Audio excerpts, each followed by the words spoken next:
That is the question I have for everybody. What is going on, folks? Welcome to the wonderful Gogletites, Goglings. Thank you for the follow, Fringe Pills. Welcome. It is a great pleasure to have everyone here. I hope everyone is enjoying their Tuesday, February 9th, 2019. Welcome to Pen and Pixels. It is episode 163, and we are here together for the awesomeness that is known as, that is not working, we are here for the awesomeness known as D&D with GOG Storm King's Thunder, and I am very excited for that, as you might imagine. Before we get underway, just a couple of quick reminders about things for you to keep in mind. First of all, if you haven't already done so, please consider following the channel. That is always extremely helpful. Following GOG.com so that you can give us support, hopefully, over here, and you can continue to support the DRM free community. Please consider jumping on board as well by subscribing to this channel so you can get some of those awesome emotes, including the Druid emote, which Dizzy insists on spamming every time he's in the chat. Just kidding. Much love to Dizzy. And if you haven't already done so, please consider checking through and subscribing to our individual streamers. Many of us have our own Patreons and subsystems and all that kind of good stuff. So all of that is always appreciated. And with that said, I want to make sure that I jump on to... Oh, that's why it wasn't working, because I was in the wrong spot. But now it actually works, as does... this. What's going on, everybody? Hello. Good to see you all. Very excited to have you all with us because, again, we've got a big session for you today of D&D with GOG, and I'm super excited because I have... Why is my hat not working? There we go. Because I have a surprise. I have a surprise for you people. I'm very excited about it, and I think that you folks are going to like it. I am very excited about it. Thank you. Thank you, Flayos. Go Whalers is right. The Whalers are legit. I bring back the whale. Anyway, but I'm looking forward to what we've got going on today with our wonderful adventurers in the land of D&D with GOG, since we have a full crew. And so I'm going to unmute myself so that they know that we are ready to go. And then I'm going to unmute them. And then I'm going to quickly check and make sure that I have all the windows correctly, and I do. Nobody's swearing. And no, and wouldn't then be me anyway. I hear laughing, which means that there's going to be something funny going on over there. No, Really? Karen has a home invader that she's going to swear at in a moment. no. I see. This is the wonderful and full crew, and we are joined, of course, by all of them. I'm very excited today. Man, some good things coming up down the line. So welcome, everybody. And sorry, I do not need to put my own information. Never mind that. None of you saw that. All right, let me start by checking the person who's right below me on the screen. And that, of course, is the wonderful Pyron Jade, who is awake and has been awake, ready to go, fired up, has no sleep things at all going on. Everything is just great, and she's super excited. Hi, Pyron Jade. How are you, and who are you playing today? I also have all my socks. So, And cookies, I hear. And cookies. I think I found them, Pyron. I have right here. See? I think I found your... Oh, American cookies. Yeah, I found your cookie. American cookie. Sorry, I don't know. We all cookies like that. So, anyway, you have cookies, socks, and you have yourself. So how's life in the universe? I think they're all doing okay. So, I'm playing as Greta Goldenfire, Dwarven Cleric of Faltos, Maze Line Shine on your way. And I think Greta is actually doing fine. She's still traveling with her friends, still not totally convinced that the Harpers are a good organization, or at least a sane organization. So, yeah, I think things are working out somehow. I'm sure. So far. Yeah, everything's fine. This is especially the case because of being on flying in the air, and something about flying just sort of changes everything around, makes you feel good about everything. We'll talk about that flying in just a minute, but thank you, Pyron, always a pleasure. Moving on right on down the line, we have someone who has an awesome new shirt, which he showed off as he should, and that is our good friend, of course, Darksaber 2K, representing the power of Pratchett. How you doing, Saber? How's life in the universe with you, sir? And who are you playing today? Life is good. As I see, I've got my amazing new t-shirts. Like I was saying earlier, just insta-bought when I saw this because I've always been one of the biggest fans of Terry Pratchett's writing. And just, I need to dig out the books and read that. But everything's been good. I've been playing through Nier at the moment, which is an excellent game. It's my first time playing it. And that's a game that just randomly turned into a text adventure last night. There's this whole section where it's just randomly you go into someone's stream and it turns into a text adventure. But they're commenting on the narrator and it breaks the fourth wall in several ways. And it's very, very bizarre, but enjoyable. Very, very cool. Sorry, for some reason I'm getting called by someone who refuses to stop calling me. So I'm going to let Mike introduce himself. Welcome, Mike. Pleasure to have you. Who are you? Who are you playing? And I'll be right back.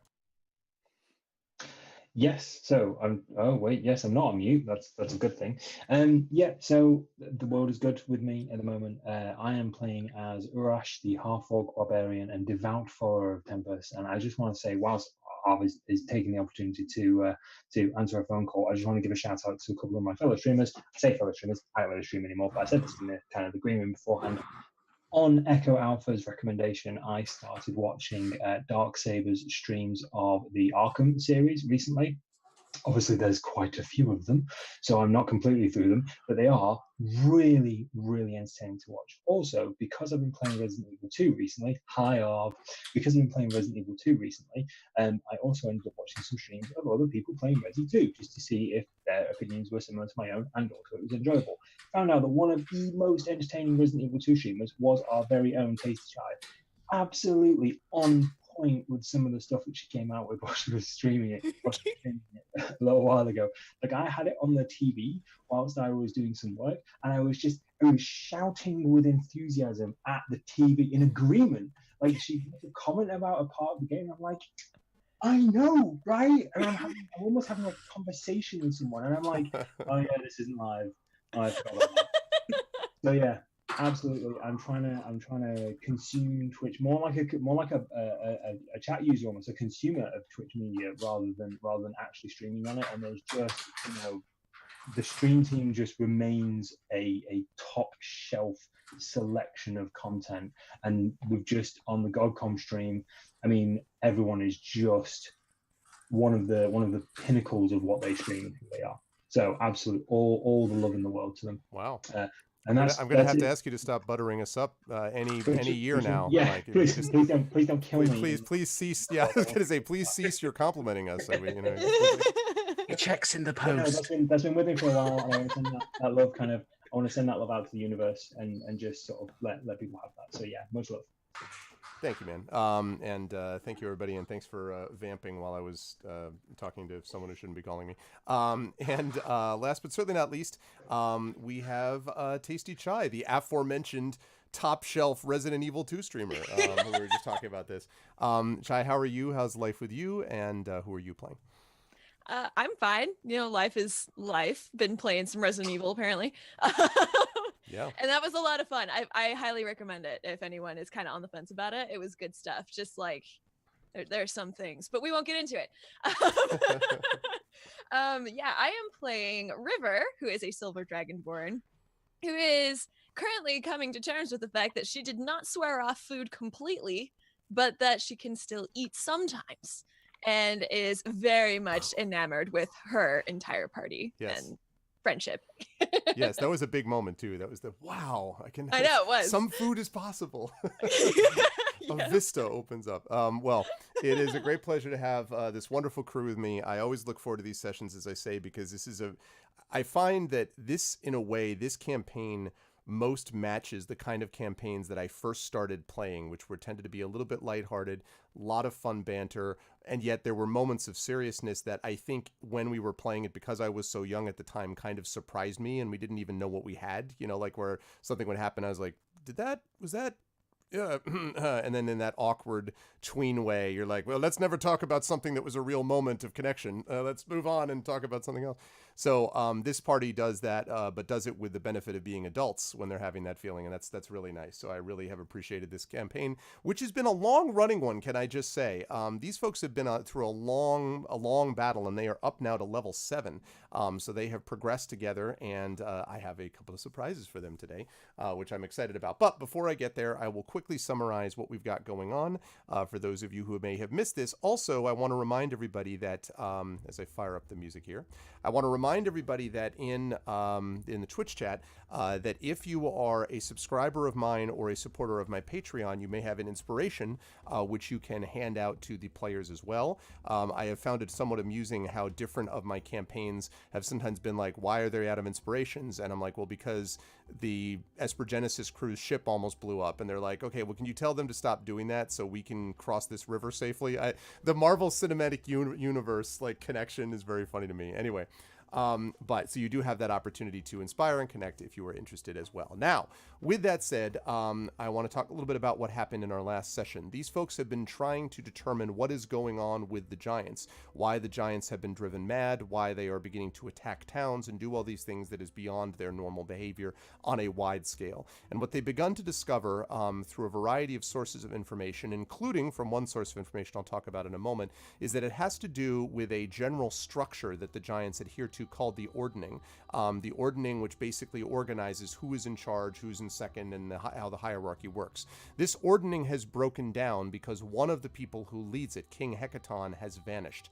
And since King Hecaton has vanished, who was the head of that ordning, basically giant society is essentially in a state of anarchy. Everyone's fighting each other and angry and upset, and that allows things like searches for the Ring of Winter, for example, this magical artifact that summons, almost sort of calls giants to it like moths to the flame, becomes more effective because of things of this nature. And so the party, which is literally crisscrossed the Sword Coast, trying to gather information and also trying to find out details about themselves.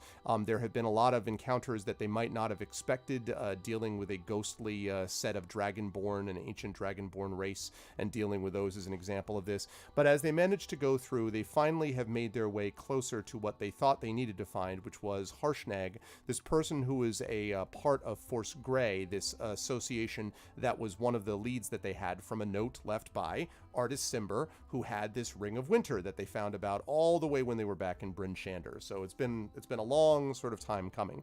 And of course, the party is dealing with their own individual decisions. Not only Greta's concern about what's going on with the Harpers, Selsig's desire to maybe open a casino and, maybe not, his sort of gambling ventures. Urash is struggling with his own potentially cursed weapon and the implications of that and what's going to happen as well. And then River coming to terms with what type of a person that she wants to be. Not just the sort of loving or not loving food, but what she puts value on, and the fact that in a lot of ways the philosophical things that she thinks about give her more depth than perhaps some people around her might give her credit for. All of those aspects have been part of their backstory that we've been developing over time. At the very end of the last session, 2 sessions ago, they ended up meeting Harshnag in last session, who was a frost giant, a rather legendary one, who wears the skull of a frost dragon, because that's what you do if you're a badass frost giant. They ended up having a chance to talk to Harshnag, who I think, even for Greta's taste, was relatively normal by those sorts of standards. And so, oh hi, thank you, honey. My food has been brought in. What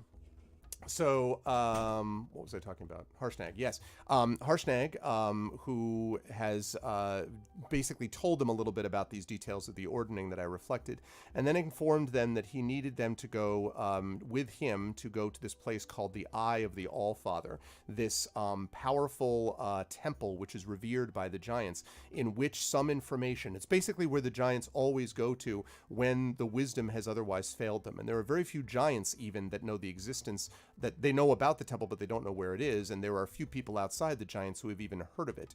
Perhaps if they were to look in Shadowtop Cathedral in the High Forest, the party might have gathered information about that, but this is not something which is generally known. But Harshnag knows about it, and he wanted them to come with him to this temple, to the Eye of the Allfather, to gather the information that he needs. So they decided, how are they going to get there? They thought about the possibility of teleporting, decided that teleporting with a frost giant into Neverwinter was probably not the best idea, also could lead to, as Darksaber put it, telefragging, which probably would have been a bad idea, I think. And so they decided that instead of doing any of that, they could summon their good friend Zephyros, not Sephiroth, but Zephyros, the cloud giant who has this flying ship that the party had spent time with, him and his breakfast nook some months ago. And so as the session begins, Zephyros's tower is just settling down, and you saw it in the distance that we ended our last session, and so as our session begins, his tower is just settling down, and Zephyros himself is just descending the stairs, looking down with a beatific smile at the party and, of course, at Harshnag, who has his arms folded. And before I give it over to the party, I will just say that when Harshnag sees Zephyros, he kind of shakes his head and says, "That thing is somehow still..." Oh, sorry. Need the echo machine. "That thing is somehow still flying. Amazing. and he starts chuckling, and he walks over to Zephyros, and they give each other giantly pats on the back. And he says, well, so you haven't crashed your machine yet, old fool, I see. And Zephyros says, ha ha ha ha, you've always doubted me, Arshnag, but you should know better than that. This thing is capable of flying all the way to the moons around Ethril if we were ever to go that far. However, I, in the moment, have just been content to do some map making. Cartography is a fascinating subject, don't you think? I think that, and then he sort of sees over Harshnag's shoulder all the four of you standing there, and he says, oh, but my friends, and he walks over and he says, how are all of you? And he goes over, he claps you on the shoulder, Urash, nearly knocking you over, to the ground. And he's just like, my strong friend. He says, and of course, the diminutive in stature, but not in intelligence, Selsigmar. And he reaches down his finger to gently be shook, presumably. Yeah, I reach out and shake it. Nice to meet you again, Zephy. He says, well, you're looking fine. It appears that you've been a little weathered, but and he turns and he says, I would have thought Greta had been able to keep all of you out of danger. How have you been doing, my dear? And he gives you a big beaming smile. I have been fine. Why would you think that your tower could fall down? He says, oh, it's silly, just regarding a magic theory that, it's never really been proven. And Harshnag whispers to you, wishes to you, River, and says, never been proven except the last three that did. But you don't hear that, only Chai hears that. Why do I keep saying No, Chai? I'm completely not nervous about flying things at all. He says, it will be fine. Last time we had a perfectly uneventful journey, except for that little business with the attack on the tower and several things, but that was fine. It all worked out in the end. And then Wingdings. last thing he looks at, he says, but I do not remember a dragonborn. This is a new companion on your journey. And he comes over and he bows low. He has this long white beard, River, and he bows low and says, I am Zephyros. And it is my honor to be greeting one of the great race of the Dragonborn. Who exactly are you? Oh, hi, I'm River. It's nice to meet you. And she shakes his beard. And he's kind of like, so he's like, and Harshnag kind of like raises an eyebrow. And Zephyr says, yes, quite so. Straightens up, kind of smooths out his beard. And he says, quite so. Well, here we all are then, and you've summoned me, I gather, for a reason. I was just in the midst of some fascinating work on the topography of the Nether Mountain over to the left. Really, over to the right, I mean. One of the astonishing places that I found. Really delightful, but I assume that you called me for some other reason. What is needed of me?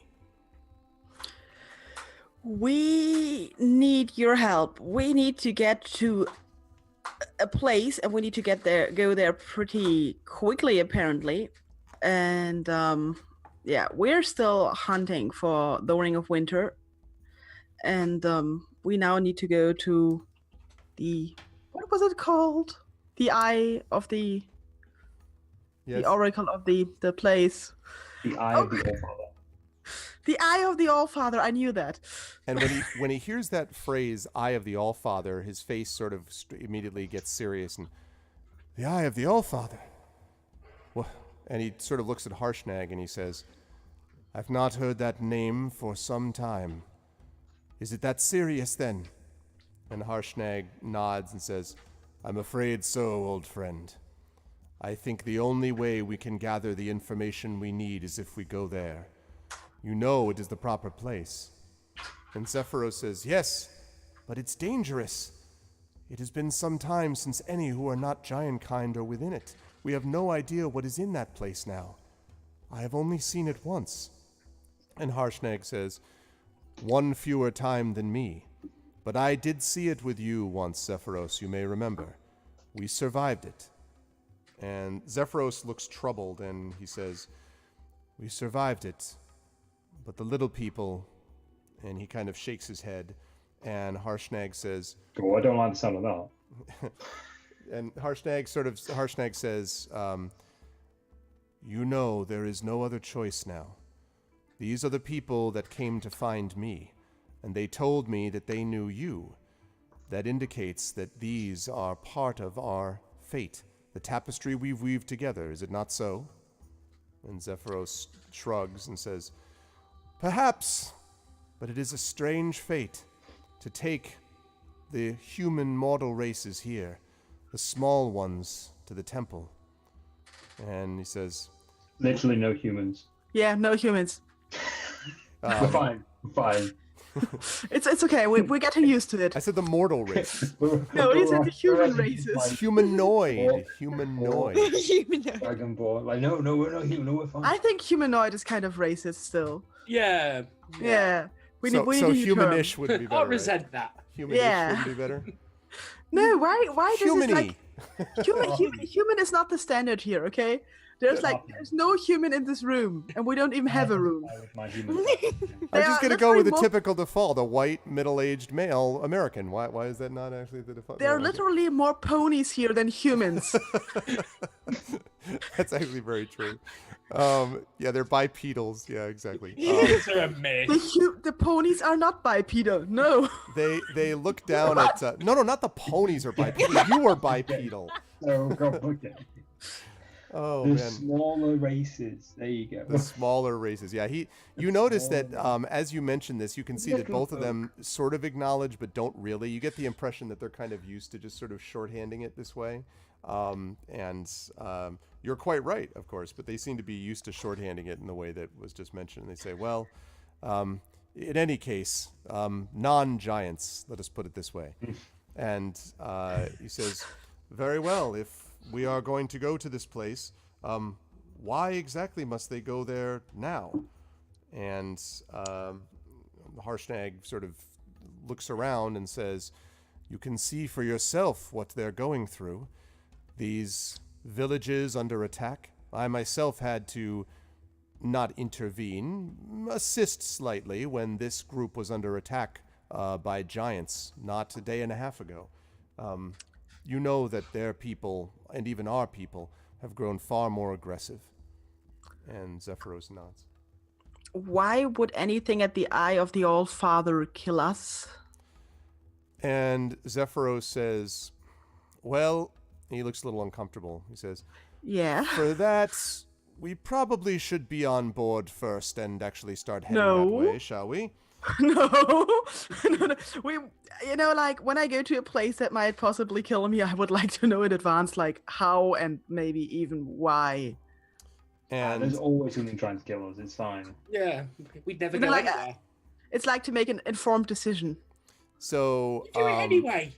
Ze- I'm the one who tells us we shouldn't go in there, and you're like, but we must. so Usually places don't kill us. I just want to know what's up this time.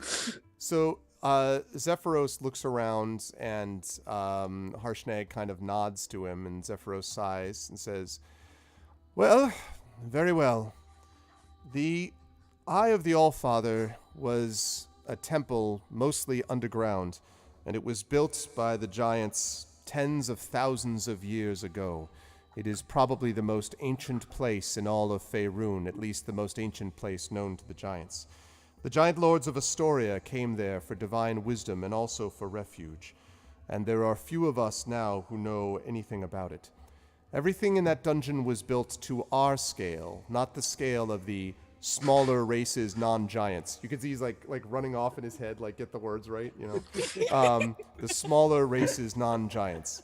And he says, beyond that, there were many traps, deadly ones even by giant standards, that were placed in to prevent anyone from the outside who was not worthy of entering it from going inside. It was designed to be a place that only the most powerful could seek wisdom. That means that it is dangerous. Dangerous slightly for Harshnag and me, certainly dangerous for all of you.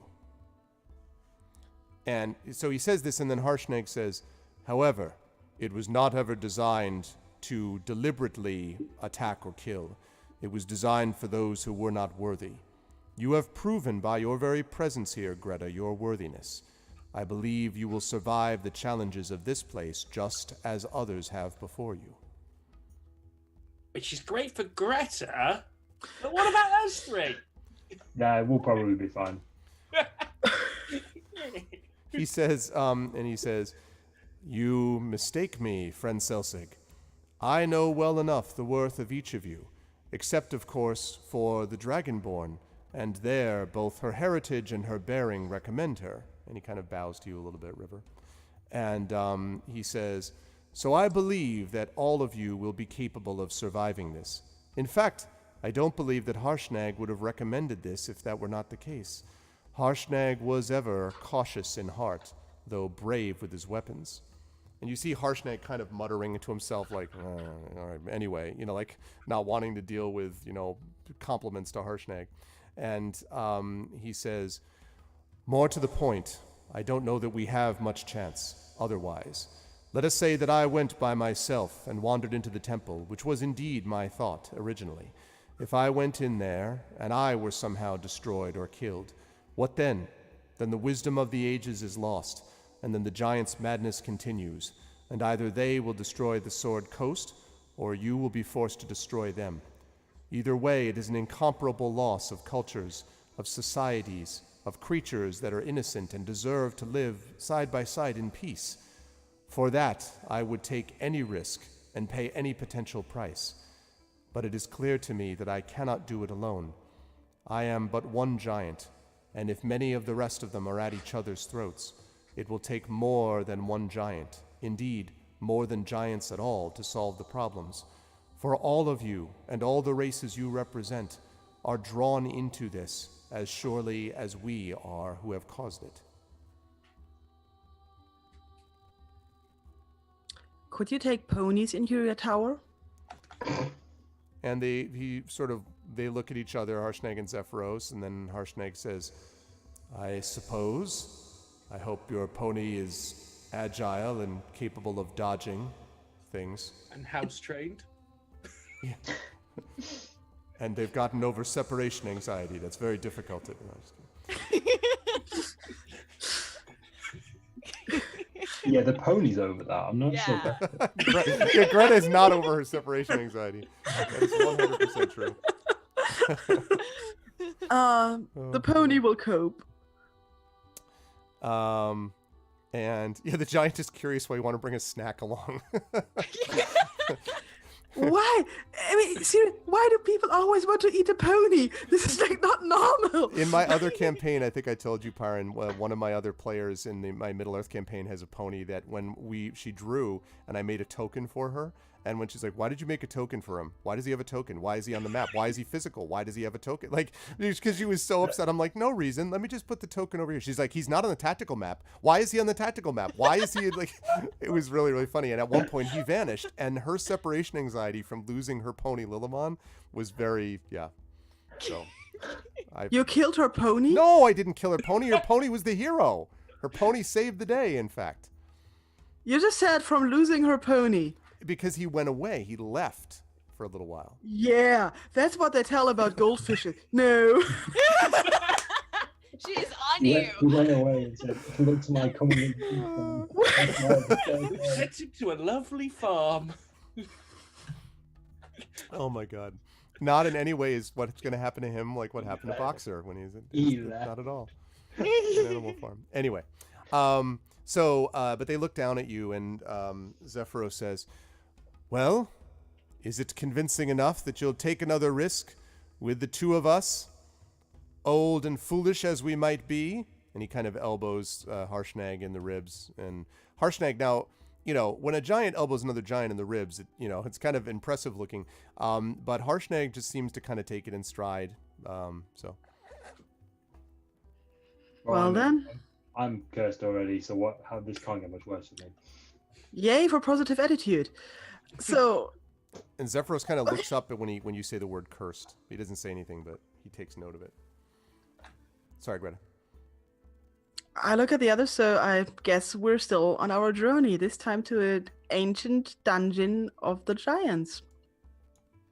World's not going to save itself. Nope, What? apparently not. Otherwise. What Someone's is gonna save a the world, am I right? dungeon? Oh. It's like an underground place with a lot of rooms.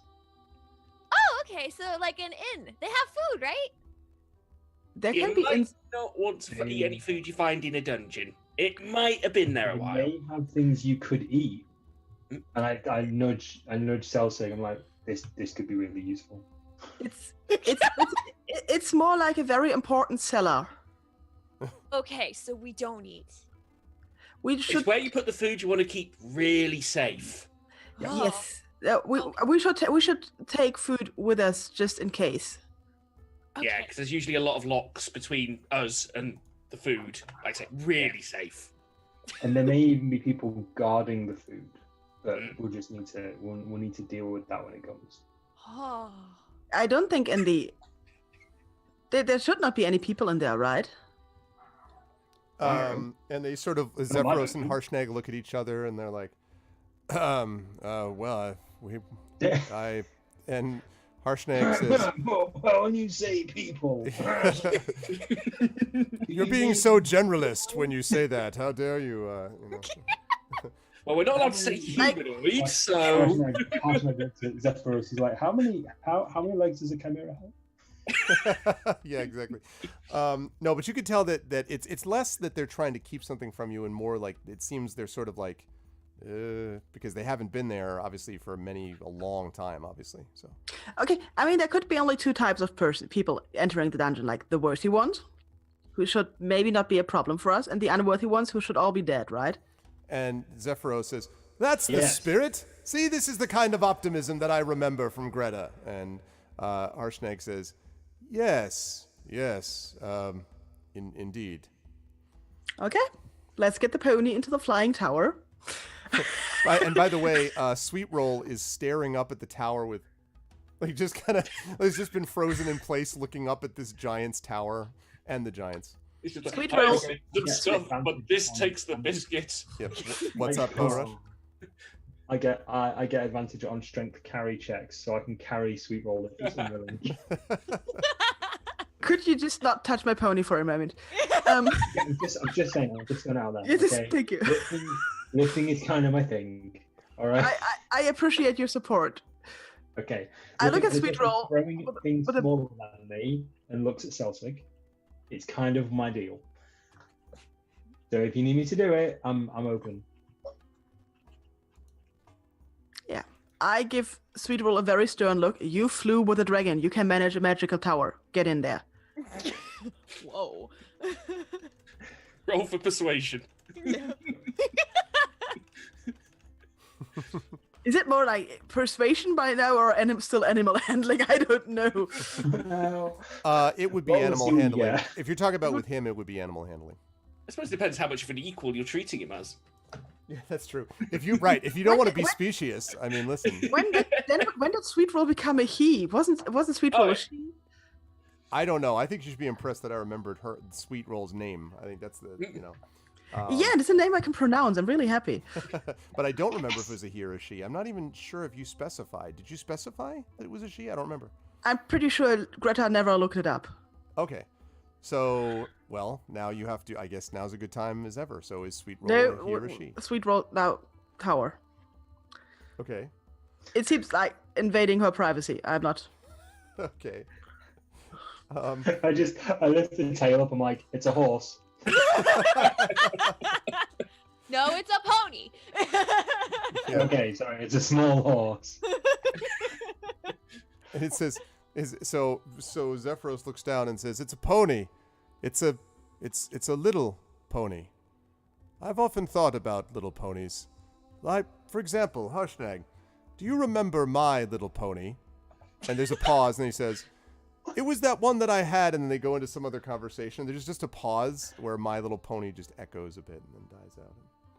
So, Do you all feel like the magic of friendship suddenly? It's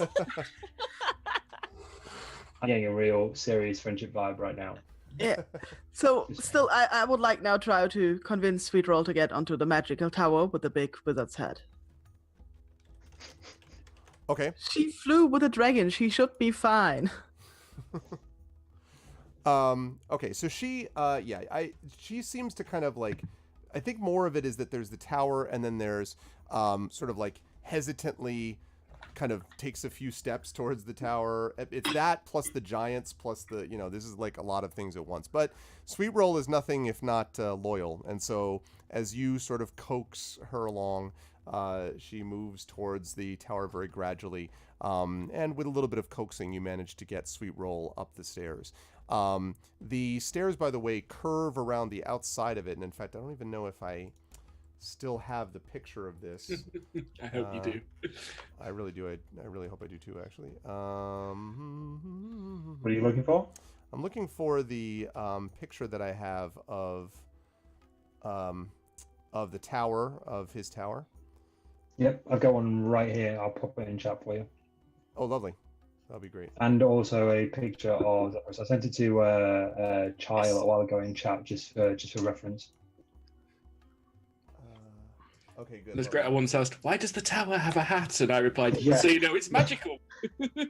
Yeah, I literally had to put. I sent Chai a message, and I was like, "This is the tower that we're on, just for reference." And I put in brackets, "Yes, that's a hat." Yeah. Yep, there we go.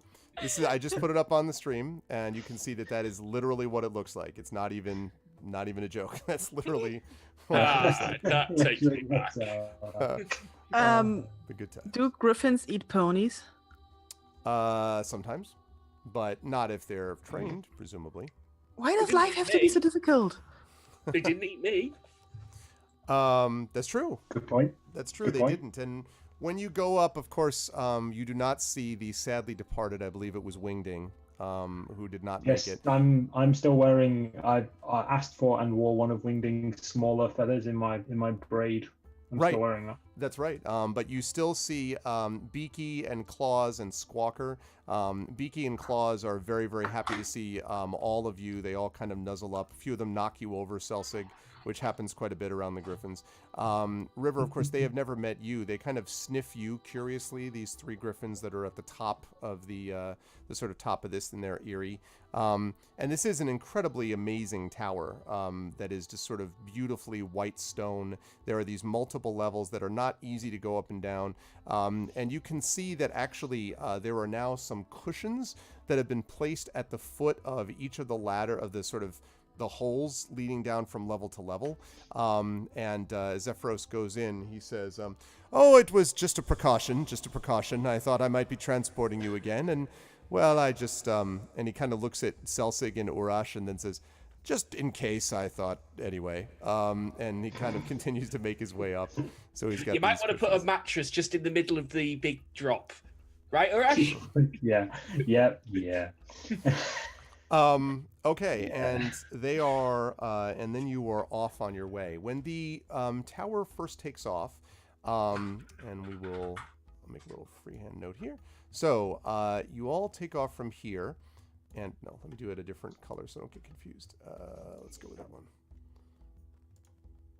Get rid of that. Okay.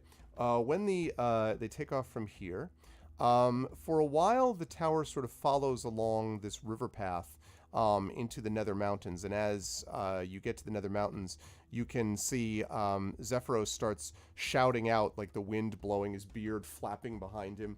He's shouting out sort of different like features down below. He's like, and right down there, Selsig, you can find the, and all you hear is mostly whoosh, like with an occasional like, you can find the three of the, they called them the three sisters, and that, like, and so he's like yelling all these like notes about things, and just like the wind makes half of what he says not audible, but presumably you smile and try to nod as best you can.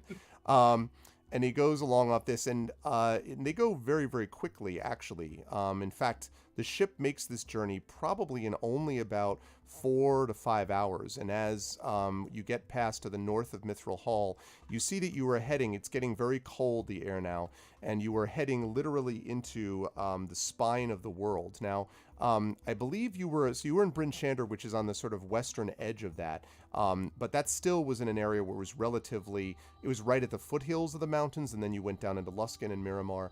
But as you're going, he's going even further north than this. And so as he heads over here, you notice that you are in mountains that probably few of any race, few of any group, whether it be dwarf or halfling or half-orc dragonborn, have seen this at all.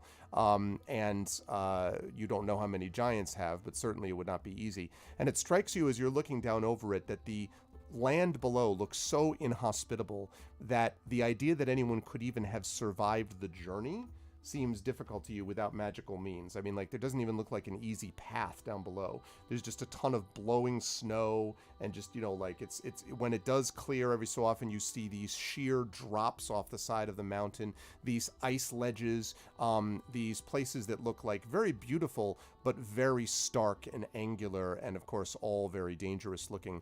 A couple of times you go past these creatures looking up at you that look like these huge furry things. And Zephyros points them out as he goes and says, "Ah, yes, the abominable snowmen, some call them, or yetis, other call them. We just call them friends. For the most part they are, as long as you feed them some food and don't expect too much. They are quite enjoyable, actually, as company on occasion, although they really are not good when they're hungry. Very important to make sure that they've been well fed. But then, that calls for all of us, doesn't it?" And as he says this, you can actually see that he swooped in large and low enough that the Yeti are holding what looks like two animals of some kind. You can't tell if it's like mountain goats or whatever, and they're basically like two-fisting eating pieces off of these like goats. And you're like, they don't look cooked, and you're kind of like, And so he kind of waves down to them and, "Hello! Hello!" And they all back, "Roar!" Like, you don't know whether they're yelling or like, "We're going to kill you," or, and Harshnag, kind of leaning over, looks down and says, "Yes, quite friendly, I assume." And as Zephyros is getting close, he points out over the window and he says, "There, you can see it in the blowing snow."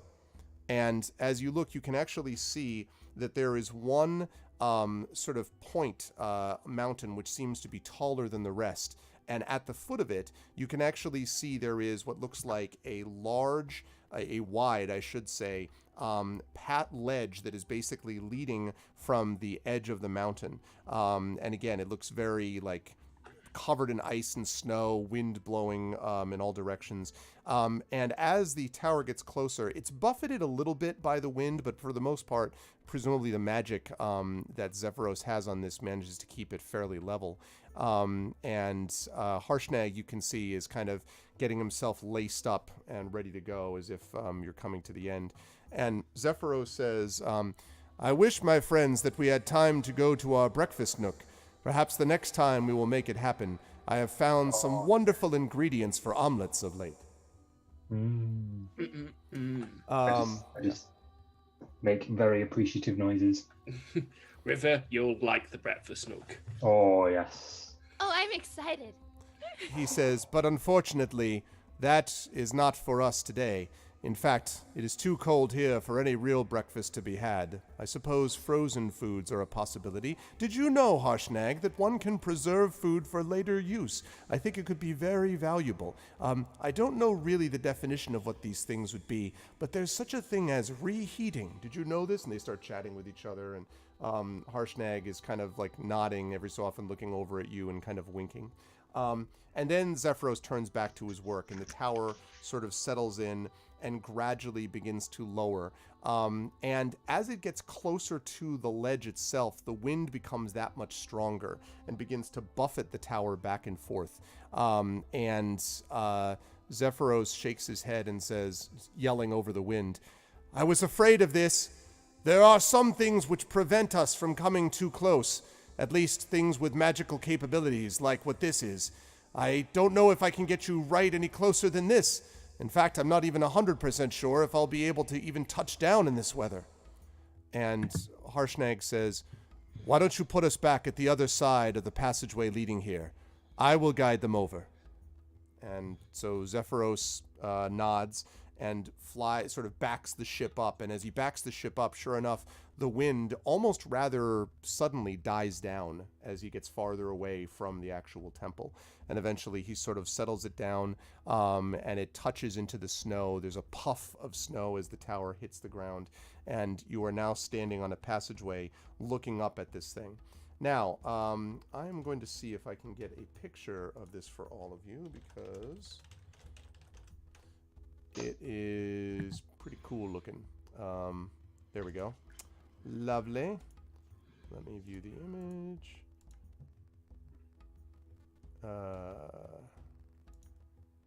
Okay.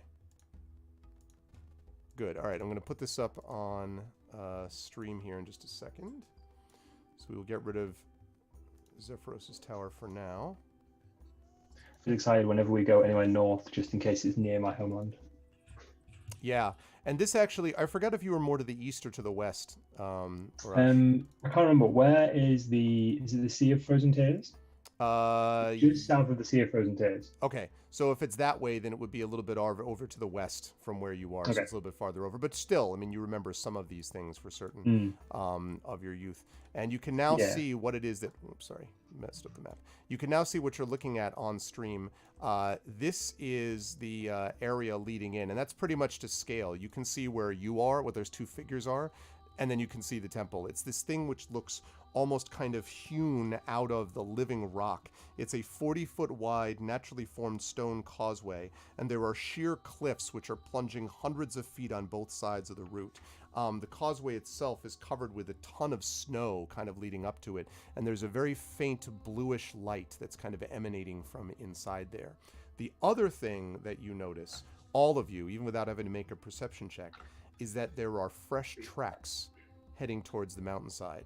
And Zephyros points them out immediately, and Harshnag looks, and his eyes narrow, and he says, "I do not like the look of that." Without looking at them, do we know what they are, or do you want me to make some sort of check? You would need to get closer if you wanted to see what they were. You're close to them, but I mean, yeah, you need to go up and actually check them out. Okay, I will go up to them. Okay. Go ahead and make if you have survival, I will take that. If not, wisdom will do. I do have survival. Not very good, but I have survival. Nope, it was terrible. You're like, these are tracks. This is snow. There are people, there are like creatures in tracks. There's for sure. God damn it. I followed. Okay, do you want to take a look also, River? Yeah, apparently. Okay. Yeah. Make the same thing then, a survival check or wisdom if you don't have that. Yeah, that was my survival roll right there. Oh my gosh, I just saw it. Wow. So you're like, I've seen this before. I'm just like, if this is snow, she's like, no, this is clearly a 6 foot. Yeah, exactly. From the 3-inch tread, I can see that What's with a limp? So you actually notice that there's a set of tracks, and there's several different ones. The first is that you notice that there are tracks of what looks like 7 or 8 humans, if you had to guess, at least human-sized boots anyway, that are heading towards the mountain. And as you just heard me say, as you heard them say multiple times, like, this is not something that humans even know about to go to, half the time.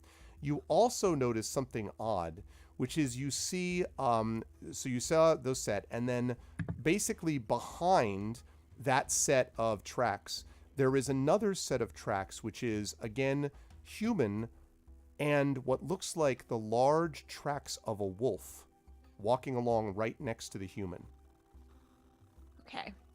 I look to Urash, who's apparently standing next to me because I just saddled up behind him. It's a bunch of people and a dog, but a really big dog. So I don't know. See this? See there's shoes that people wear, and then there's the pus. I try and follow it, and I'm just like, it's snow. I don't know. Well, we should tell the people that there are more people. Yeah, I'll turn around and say, I think we have company. So the tracks are leaving towards the temple? Yes. Where do they come from? So it looks like there's been a bunch of basically fresh snow. And so the snow kind of slopes down, and probably because, remember, I mentioned that there's more wind closer to the temple, so there's less snow up there. So as you get closer, you can see that the snow seems to be lower and the tracks are more visible. Where you are is where you first begin to see just the faintest traces of them, but the snow, which has not been blown away here, is sitting on top of the tracks, which is all a sort of highfalutin way of saying that you don't know. You only know that the tracks start not, I don't know, maybe 75 to 100 feet from where the tower landed, and then process from there. They obviously came from somewhere, but you don't know where because they're all obscured behind you. My friends, I'm a little bit concerned here. We had these people who went into the magical forest and messed up the library there. But we went more or less directly from there to meeting Harshnag, and then we flew here. So, unless they also have some kind of magical way of transportation, they cannot be here yet.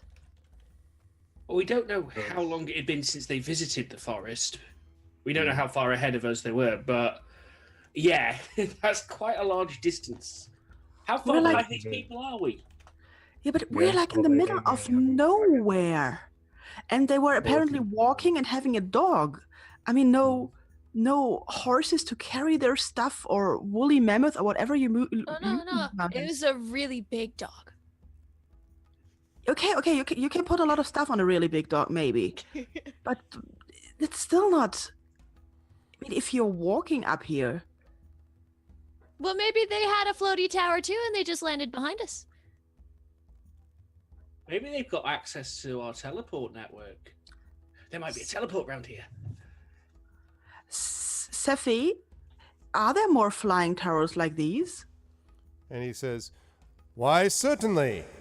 I'd like to think that mine is perhaps the most useful and certainly, of course, the most attractive." And he smiles up at the hat at the top of it. He says, "But certainly there are others that exist, although not many. I certainly would have seen them myself while flying around. The dragons eliminated many of those years ago when we had all that trouble with them." Are they usually being flown by giants? "He would have a hard time flying them any other way. I suppose it's possible that the smaller races might use them too, but there's really no reason. Some of them can teleport or transport in other ways." Okay. Because we found tracks outside. And I cannot imagine people walking up here. I mean, we're far away from everywhere, and these mountains are not really made for walking. He says, "Well, these boots might be made for walking, and that's just what they'll do." I'm sorry. I just got to. I'm sorry. I couldn't resist. Thank you. I'll be here all week. He says, "I know that there have been in the past some of the smaller races who have been somehow connected to the natural world as the giants were, and they have sometimes been at odds with each other. But those rivalries are ancient, and I didn't think they extended to a place like this. Perhaps, well," and he kind of looks at Harshnag, and Harshnag looks troubled, and Harshnag says, "I am just as concerned as you, Greta. There should be no humans up here. The fact that any of the smaller races have made their way to this temple is deeply troubling. I do not think we should spend more time in discussion. We must find out what's going on inside." Will you come inside with us? Harshnag says, "I am with you, my friends. But Zephyros, I think, will have to stay out here with his tower, especially if there are more of these tracks to be found." And should we take... Okay. How big is the temple? Should we take a pony? He says, "The temple is considerable in size. You could bring in Sweet Roll if you wish, but I would be nervous about Sweet Roll making the trip over this passageway, over this ledge." Catch!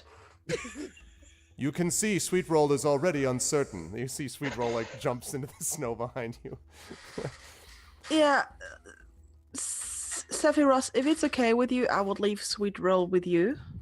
And Zephyros says, "Certainly. I'll simply place him on the top floor with the griffins." And Sweet Roll, kind of looks over at you as if understanding, what's just been asked. You think they will get along? "I'm sure it would be fine. Why, they look at him so happily every time he's nearby. You could tell they're almost sniffing him as if they're interested. And Harshnag says, perhaps you might want to keep the pony on a lower floor, Zephyros. And Zephyros says, oh, well, all right, if you think so. Yeah.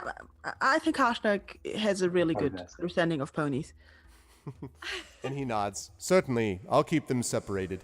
That said, though, if you need help, Beaky and Claws and Squawker will be here, although they won't have a easy time getting through that wind. So I will try to make sure that we stay positioned here if need be, in case you have to make a hasty exit. Okay. Wouldn't be our Sounds first good. time. Okay, let's gear up, people.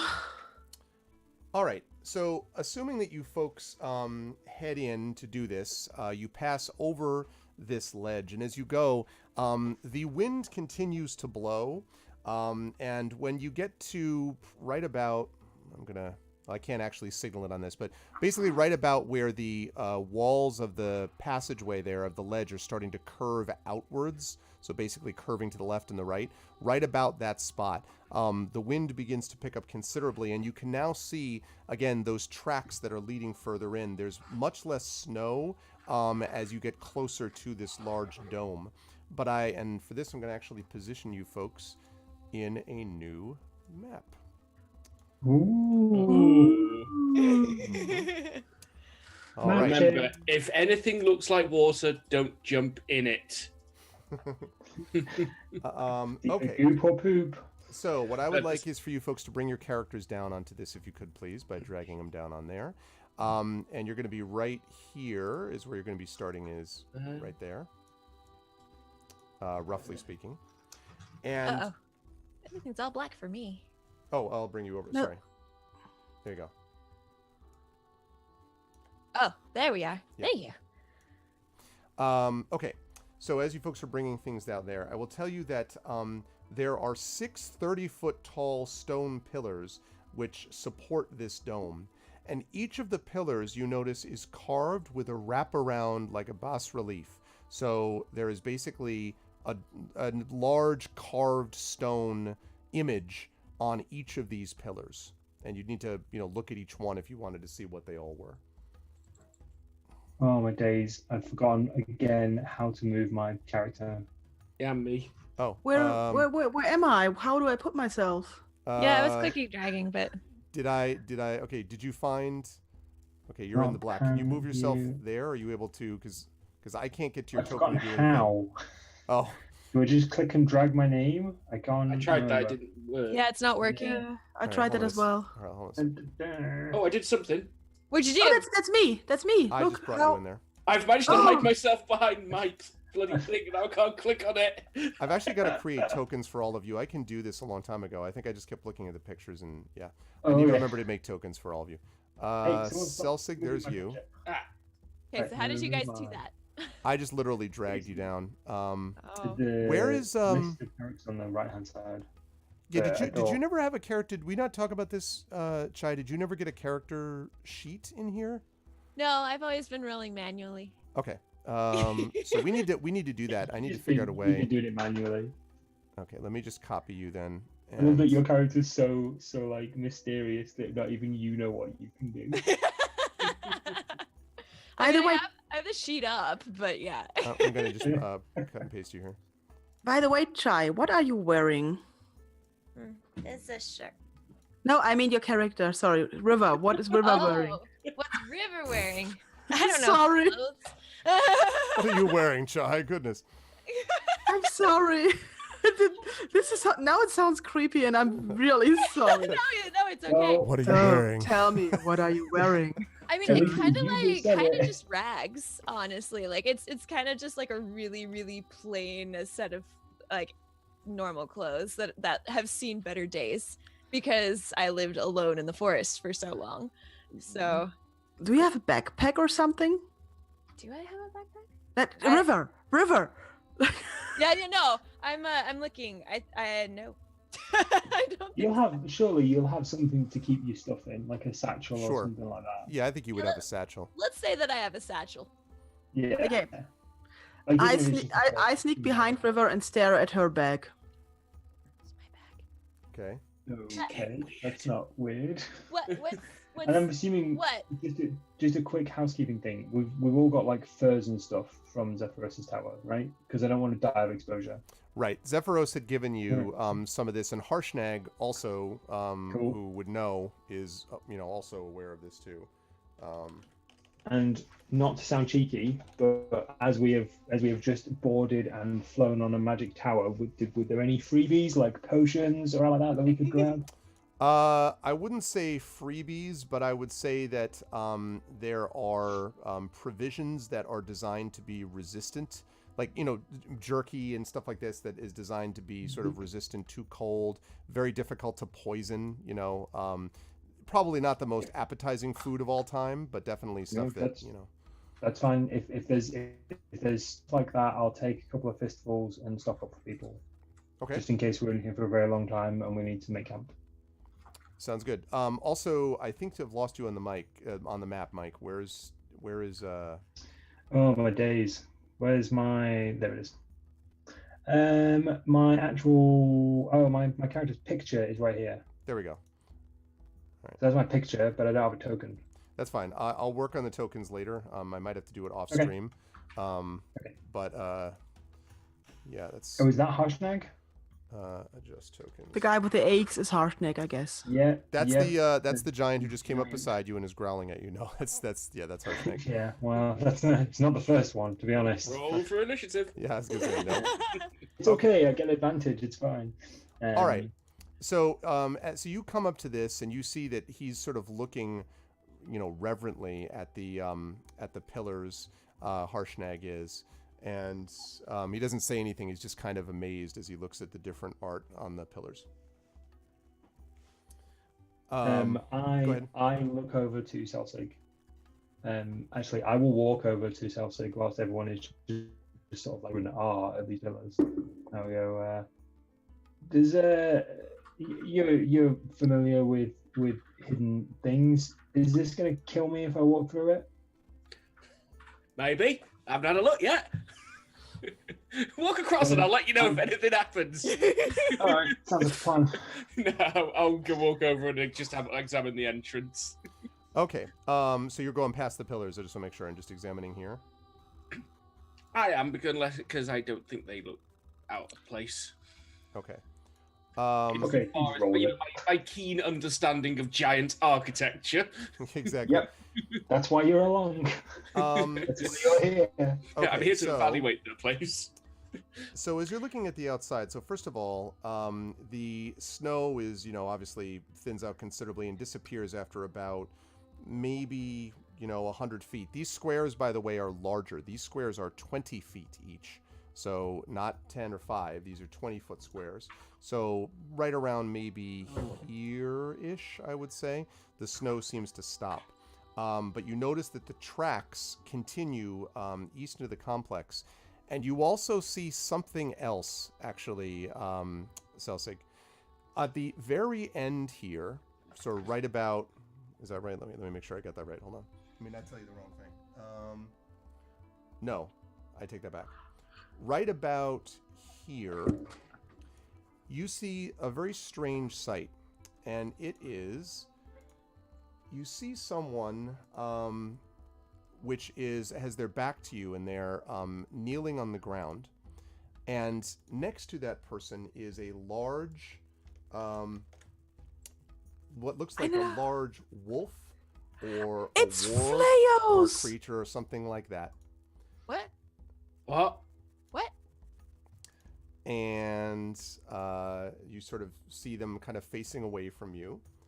And as you stare, kind of looking at them, you notice that... It's my house! I think you may know someone. So before we introduce who this person quite obviously is... Okay. All right. Let me just move this person into place. Everyone's like, woo! Oh, yeah. All right. Okay, so you see this person, and I guess what you should tell me, actually, Fleos, is what is your character wearing, and also tell me about the person sitting, or the person, the wolf, that is sitting next to you. You're muted. Oh, you're muted. Wait, you're muted. Oh, Wait. he's really excited. Yes, he is being. Yeah, he knows. Because he was really into it. He's like... That's usually, I was like 10 seconds ago, I was thinking like we could need Fleos' guy with the wolf. That was really funny. All right, let's try that again. So it's oh man. it's been a while. It's been a while. It's been what, like 2 years? I can't believe how long it's been.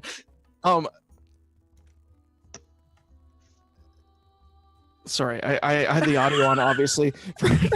So I was hearing myself twice. It was really throwing me. Okay, we're good. So, hello. My character, Doran, is currently wearing some armor of the, let me see exactly what type, chainmail armor. Good. But he has some nice furs over top. Otherwise, he's just his old self. I have a little picture if you want it. Yeah. Yeah. Okay. Absolutely, I want it. Show me your pictures. I Hey, already sure you don't want to asked see Shai my what- shirt? I always ask Shai what she's wearing, so Okay. I just go from here. And next to me, I have a small warg. It's like it's a runt or puppy. I don't know. It's very small for a warg. It's big for a wolf, Yeah. but small for a warg. And so that warg's name you'll find out very soon, I'm sure. But unless you really need it right now, Arv, then I can tell you. No, that's fine. I think you can reveal that as time goes on. So, yeah, that's what you see, and he, you notice that he seems to be looking sort of at the ceiling above him, and with this wolf next to him. And those tracks that you saw definitely belong to these. They actually, those particular tracks, not the other tracks which extend beyond him, but those tracks that were sort of behind the other set of tracks that I mentioned, the human and the wolf tracks, lead here. I stomp up to him like fast, stomping through the snow. Dawn! Greta! Greta, what are you doing here? Selsig? Is that you? So, and then I look at the Dragonborn. I'm like, Justice? Or And suddenly repelling from the ceiling is Megapyma. No, I'm just kidding. It's not what happened. I completely ignore you and go, puppy! What does the warg do? Yeah, I was gonna ask. Yeah. We finally have a human. in Actually, our these are party. friends. These are friends. Let them be. It's okay. It's okay. They're nice. Well, I don't know about that one, but these two are nice at least. Is that the one whose parents we? Shh, shh, shh, shh, shh. Yeah. Yes. Yes. Yes. I'm her daddy now. We're good. We're good. The way you Uh, said that. Who are your friends, guys? I especially look at the frost giant, like with a little wariness. That's true. Harshnag's looking at you with little awareness too. Introductions: Harshnag, Doran, Harshnag.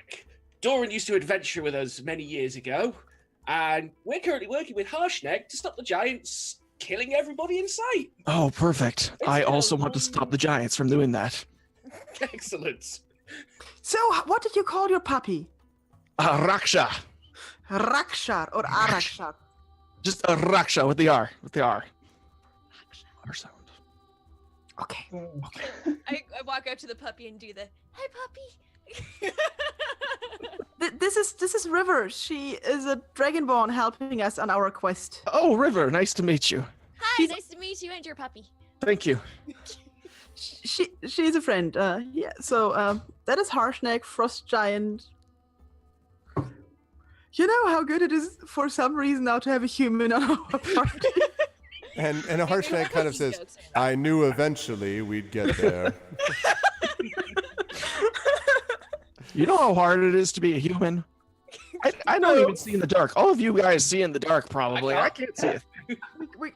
I don't have any experience on how hard it is to be the main race on this continent. I'm sorry. Yes, yeah. Did you just check my privilege? So Harshnag looks down and says, "Well, if it's true that you journeyed with these before, that speaks well to you, but it does not explain how you arrived here in the first place. I know why these are with me. How exactly did you get here, and what are you doing here?" That is an excellent question, Sir Harshnag. That's why I asked it. Yes. So, in our adventures together, we ran into some issues with wargs, and while that problem was dealt with, we found a puppy, and I was kind of racked with guilt with what may have or may have not, Raksha, happened to this puppy's parents, and so together we traveled. We found a map, and by we I mean Raksha and I, not us, not us. We were done after that point, on good terms, of course. We found a map that had little wolves' heads and little W's in various parts of the north. So we went traveling together. We grew together. We came to love each other in a very, not creepy way. As man and beast come to light. I'm going to stop talking, sir. You're nailing this. I'm a little nervous. This is the first time I've spoken face to face with a giant, all right? At least not one that was trying to kill me. He has said, by the way, absolutely nothing as you speak. It is just kind of staring impassively. We have another frost giant outside. You can great. get rid of it. Great. I'll talk to him later. But here's the thing. So we went exploring to these different places on the map, and we found that wargs, wolves, all wolfenkind, have been driven mad. Because that is good to know. The giants. And learning that it was something to do with the giants brought us here. And so how did we get here? We walked. It was a long walk. It was we got here. Is that sufficient, Sir Harshnag? And he kind of tilts his head a little bit and he says, "If you are telling the truth, it is more than sufficient. It's actually impressive. I did not think that others even knew about this temple. How exactly did you discover its details? How did you find out that it existed?" That is an excellent question. I have an answer for you, actually. Excellent. How did I find out? I have an answer for you, actually. You found out about this through basically a few druids that had spoken to you about places to check, and you ended up coming to a place sometime after some others had been there, a place called Shadowtop Cathedral, where you were met by someone who seemed very, very pleased with the smaller races and told you this big story about how they wouldn't have been pleased, but then this amazing group of people had come and helped them, and so now he was opening the place up for, this was a huge treant, basically, creature, and was opening up for knowledge to be explored, and it was in Shadowtop Cathedral that you discovered details about this place that the giants would go to for wisdom, and the giants were always well known to have trained great wargs, almost like you would train sled dogs if, as a human would train a sled dog in the past, and so had suggested that you come up here. The passageway up here was also made easier by the help of some of your friends who were druids, who opened up sort of secret paths in the mountains and things like that, but it still was a very hard journey, and I guess I should mention that for all of you looking at him, there looks like, his face looks weathered and frozen, and there may be some frostbite going on. Raksha seems relatively unfazed, but, Raksha is a warg, so. So there, I say that to our friend. I may omit some of the little secret passages. I'm gonna make it sound. No, actually, no. I'm not gonna lie. I'm gonna say everything just as you've told me. Okay. And Harshnag kind of nods and he says, "It appears that there is more knowledge that exists in the world of the smaller races than I have typically given them credit for. I should have learned this from my own experience with dealing with the younger races. Very well, if this is true, then we are here now. And at this point, before we go on, I'm going to give you a chance to actually introduce yourself in real life, because you are, sir..." I'm Fleos. Hey, I'm a Canadian. That's very important, you guys. Yeah.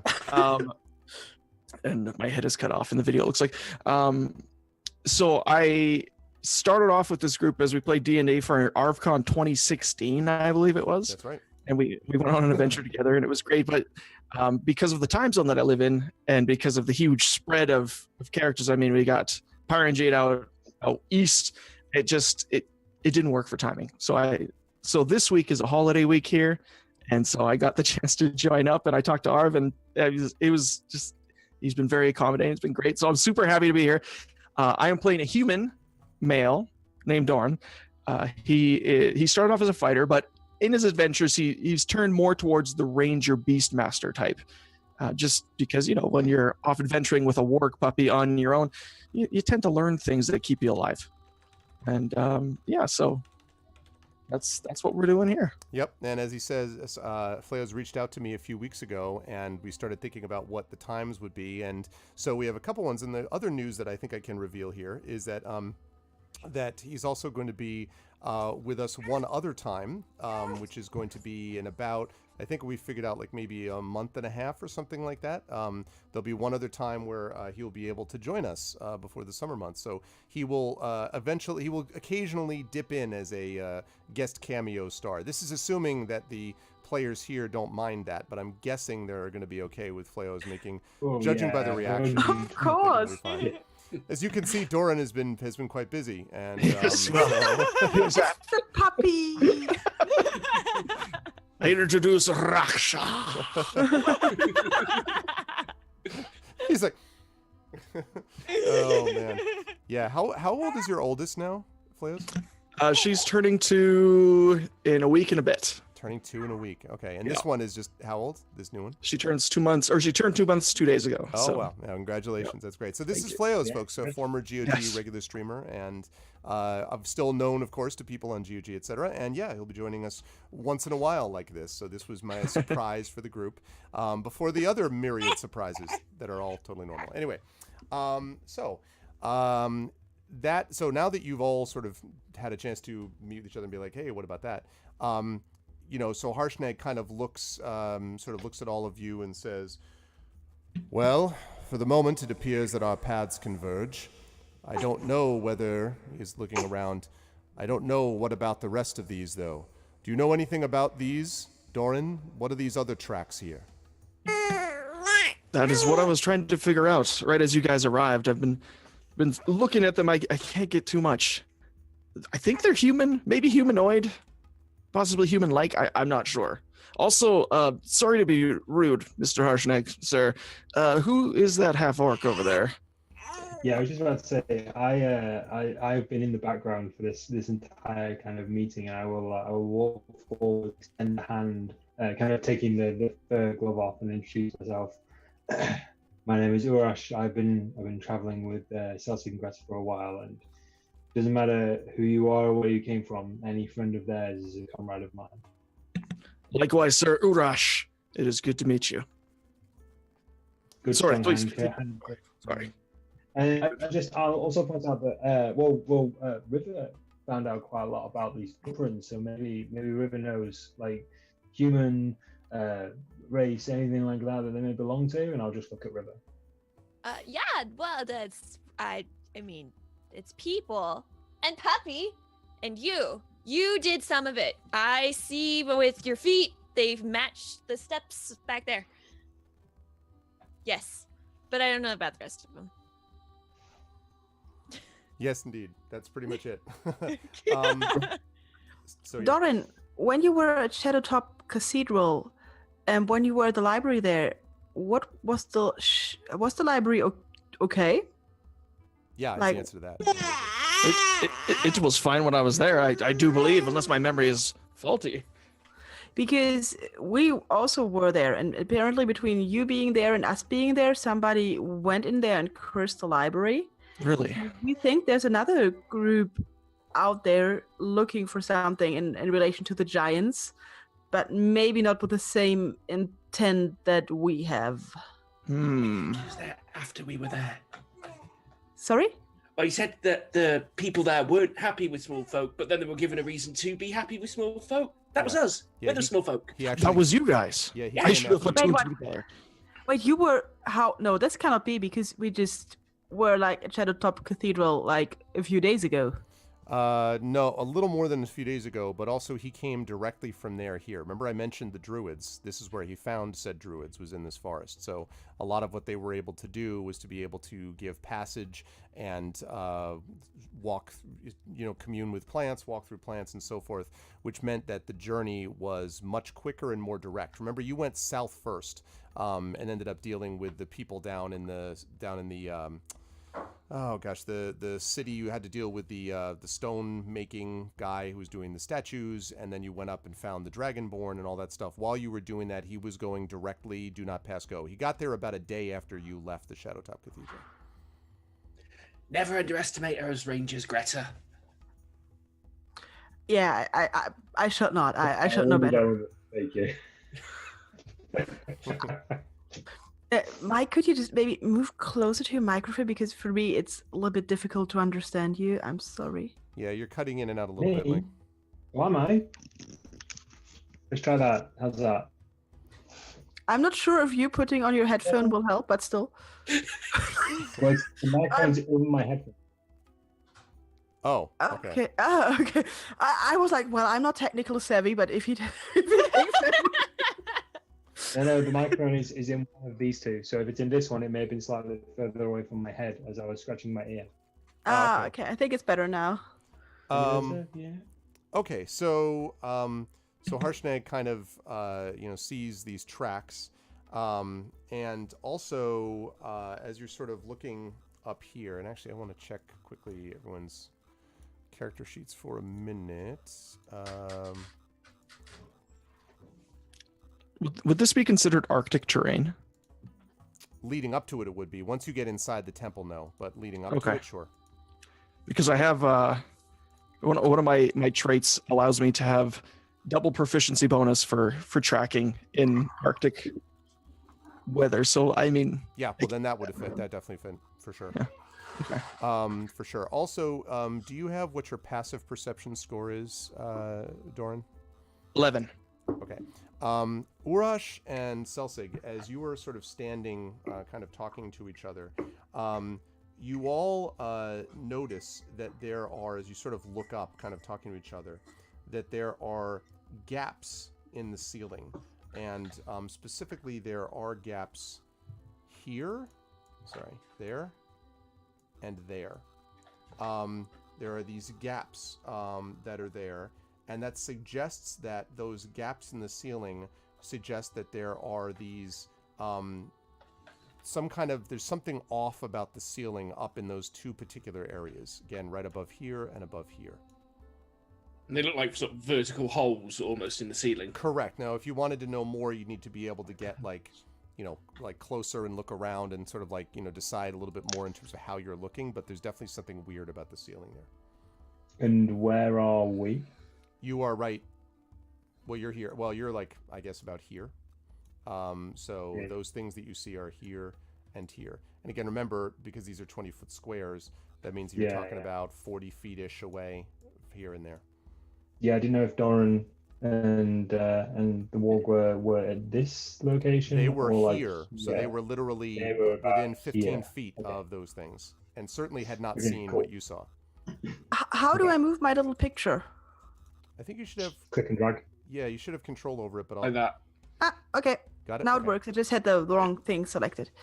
So I turn around and I see Urash also looking up at the holes. And I was like, "You thinking what I'm thinking?" Well, I'm probably thinking along the same lines. Yeah. Yeah. Can I make a perception check to see if I can have a look into the hole from where I am now? Sure. Go ahead and make a perception check for me, please. A sharpened stick. Yeah.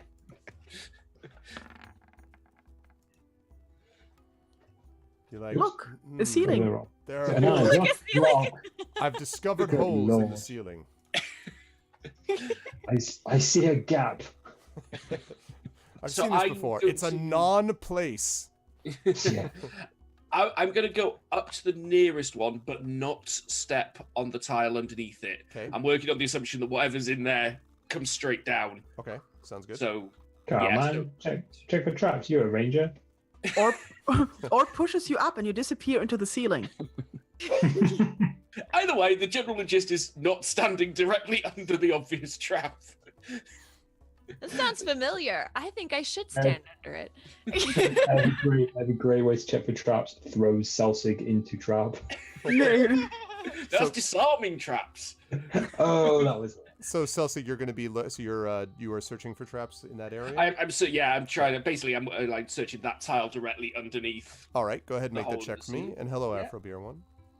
Which one would that be? Would it be investigation? Yes, that would be Okay. investigation.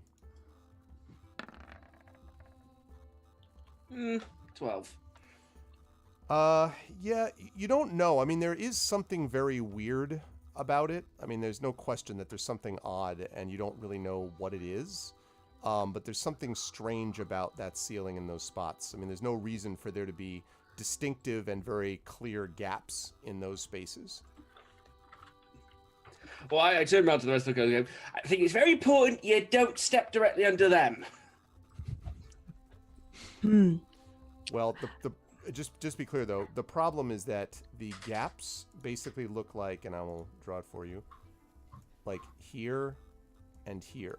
So the gap is over the entirety of those like the entire width of the hallway in those two spots. I thought we could like shimmy past. And those are 20-foot blocks? Right, 20 foot squares. Yep. 20 foot is it's more than we can jump, right? Yeah, I would think so. Probably Harshnag could have no problem with it, but yeah. I look at River's back again. River, do you have wings? Can you fly? While this is going on, I'm looking for a large rock. I was just going to talk to Harshnag. I'm pretty sure that I can't fly, that I don't have wings. Do Dragonborn have wings? Certainly at this Justice had point. wings. Well, at a certain point, you get the ability, some cases, to use it, but I don't think you would be getting it. I don't think so. I'm just like looking real quick, but I don't see anything about flight. Because I never thought about it.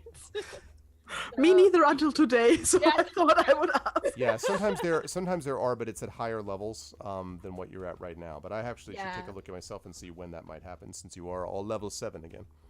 Yeah, I don't see anything. So I look at Greed and I go, no, they're just for decoration. But they're really pretty. Oh, thank you. I don't know, I can't fly. And I just like sulk and then go back to petting the puppy. In the meantime, you're talking to Harshnag, Urash, and you're getting a stick, did you say? I'm trying to find a large, weighty rock. Something I can try and drop on one of the tiles to trigger the trap. Okay. And then what about, let me see, Doran, what are you doing? I'm just standing next to Raksha, making sure that she doesn't get too aggressive with River there. Okay. We're friends. We are besties. This is a warg. She's kind of dangerous. Sis, this is a Dragonborn. She's kind of dangerous.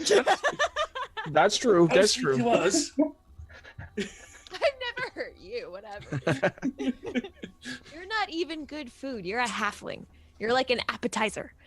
That Wow. implies you know what halfling tastes like. Yes, it does. I refuse to Yes, it does. Sometimes you get a McRib and you don't know what's in them. I'm going to preserve the friendship and refuse to answer that question. Preserve the fellowship. For the fellowship. So okay, when you get this, so actually, let me go back to Urash talking to Oh my God. Harshnag. What? We're the evil ones. He just said fellowship, but we are the ones trying to get the ring. Oh mean- no, we are the evil ones. Listen, you know, Plot twist. just getting a ring has never been a problem. We have a really. walk with us. Yeah, we have a warg. We have And a half orc. yeah, And a Dragonborn. and a dragon And a thief. And a thief. and a thief. No, I thought you were a ranger. The Thief Ranger. See, and there's chaos that reigns. No one can trust anybody. We're too dysfunctional to be evil. We're like chaotic meh. Chaotic meh. We are the Saturday Chaotic morning meh. cartoon villains of D&D. Right. Yeah, I was going to talk to Yes, Harshnag. Harshnag. I was just going to say, have you been here before? Is this something you know about? And I point to the big holes in the ceiling. And he says, I have been here before, but I do not remember. And he kind of tilts his head and he says, I do not remember this hallway and how we went to it, but I do remember one of us went ahead, and then I remember we simply passed through, but we had to wait for them to go ahead and do something first. I cannot remember what, though. And as he kind of goes over and looks, and he kind of says, and I understand why. And he points up, and assuming that you follow him, as he points up above this first one that's right here, this one, you see that in the gap above the ceiling, higher than the ceiling, you can actually see what looks like just the faintest image of stone, as if that part of the ceiling has been lifted up. So it's actually, there's like a 20-foot slab that's been lifted up higher into the ceiling, above the level of the ceiling that you're looking at. And he says, I don't think that's just an architectural feature.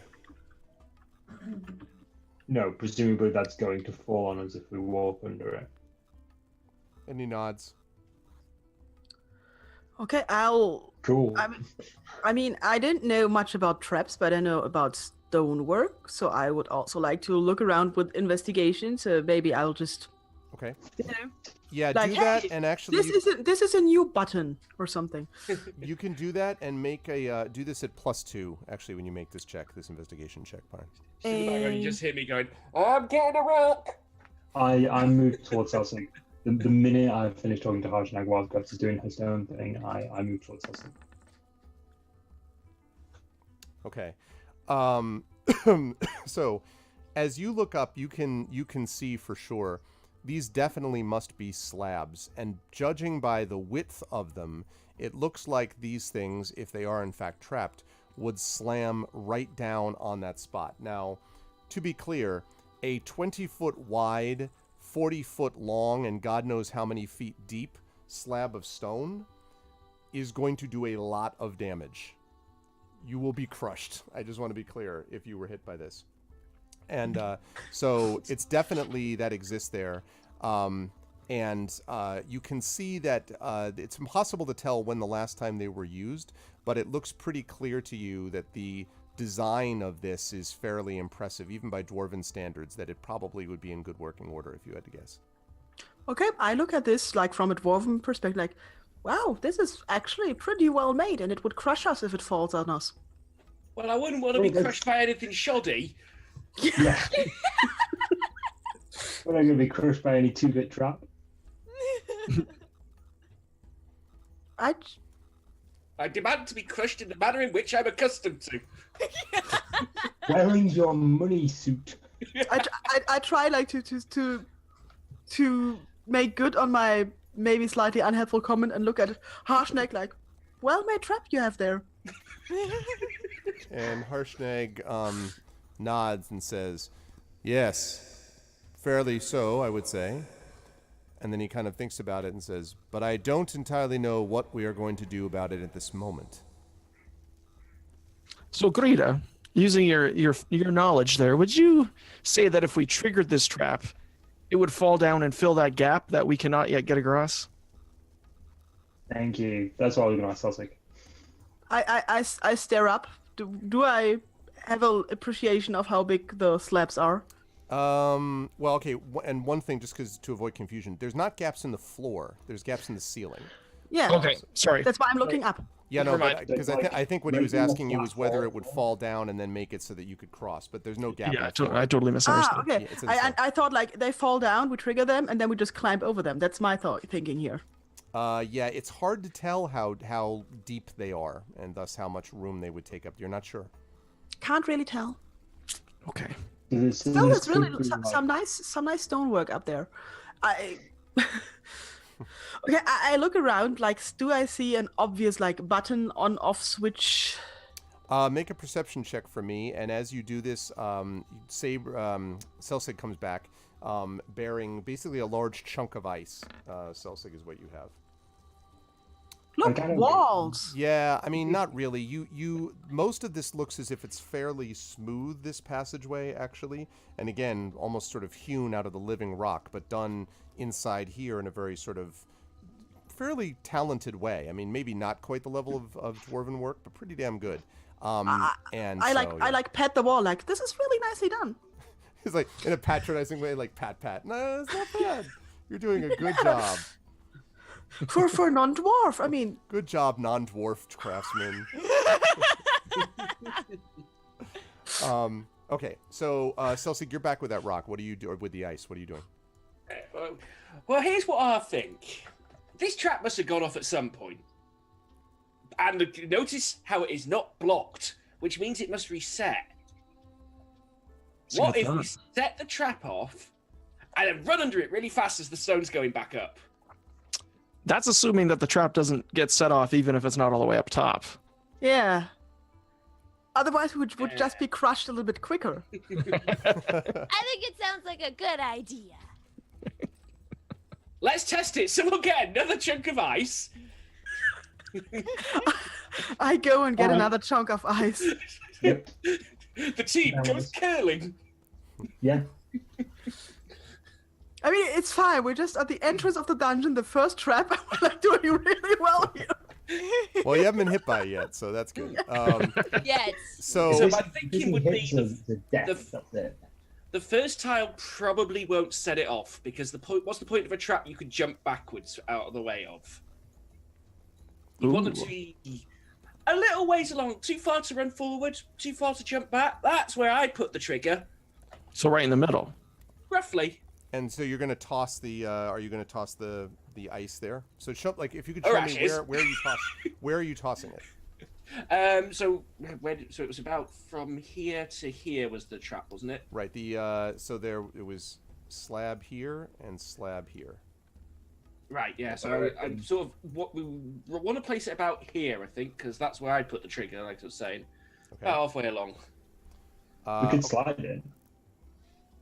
Yeah. Are you sliding it or tossing it? I thought we'd Try sliding it. Could try sliding it. Is it roundish or is it just like a cube of ice? But if it's a pressure plate, then something coming down on it from above would be the trigger. Something sliding across might not push it down. Well, How heavy but is it? they must have this working for like light people as well. Otherwise, they would like say like people on a diet can come in. Well, River would be the first choice to go first then. I think she's the tallest, except for Rush. But she's the one who has to be on a diet. She promised.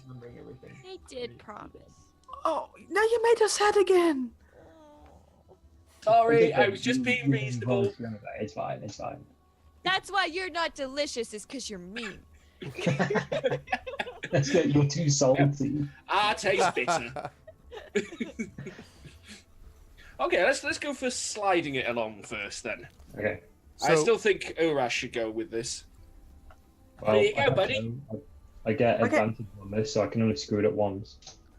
Okay, so so you're just sliding it, and you're sliding it in an attempt to stop it, right in that middle zone here, or are you sliding it across all the areas? No, I'm okay. So I will freehand this. I am sliding it in this direction Okay. with no regard as to how far this way it goes. In that case, you don't even need to make a check. You can just do that. Okay, cool. I am curling. And if the trap resets, if it happens, I will directly slide mine behind this to see if it triggers again. Okay. So I'm just standing here like with my eyes like, do it. Okay.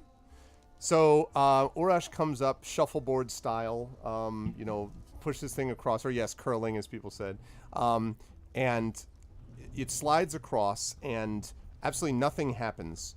But when it gets all the way into here, and you can actually, now that you're standing here, you can actually see that there is a little bit of a farther path, basically, that the passageway continues.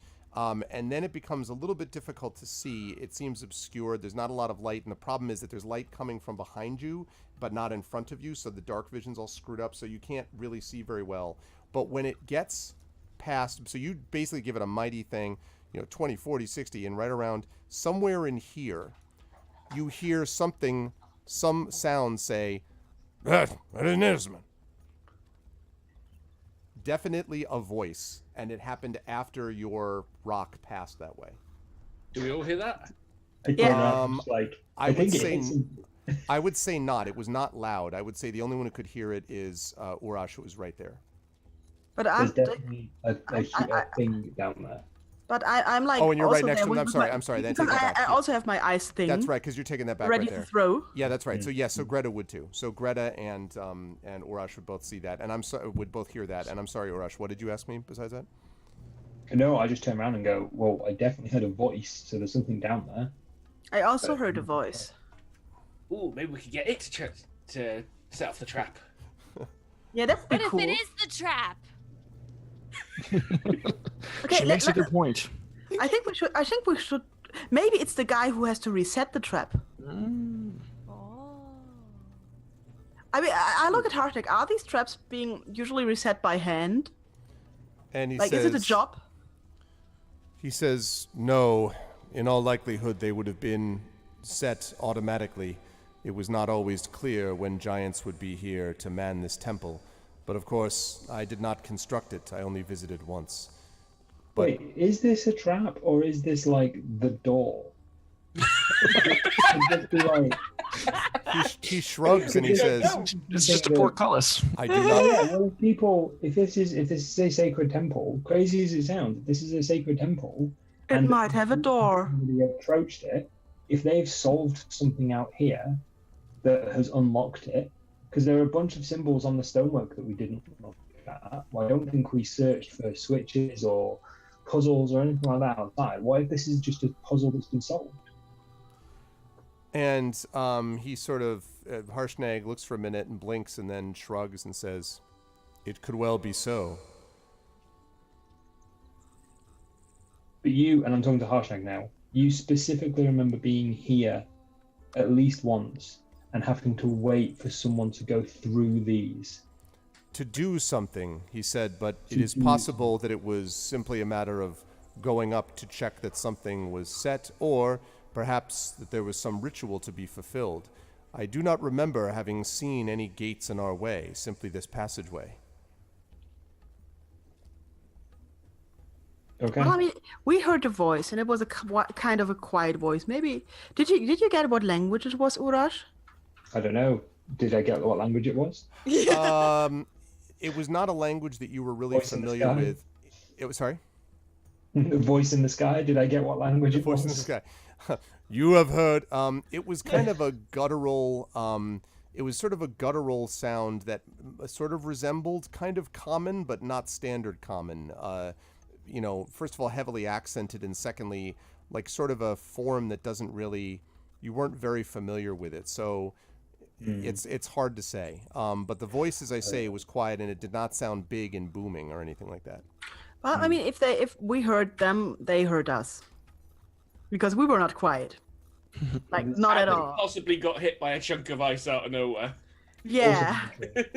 So I take my chunk of ice, I cast light on it, and I chuck it down the corridor. Okay. And I also shout hello. Okay. When you hear that, when you do that rather, and it goes down, now you hear this, and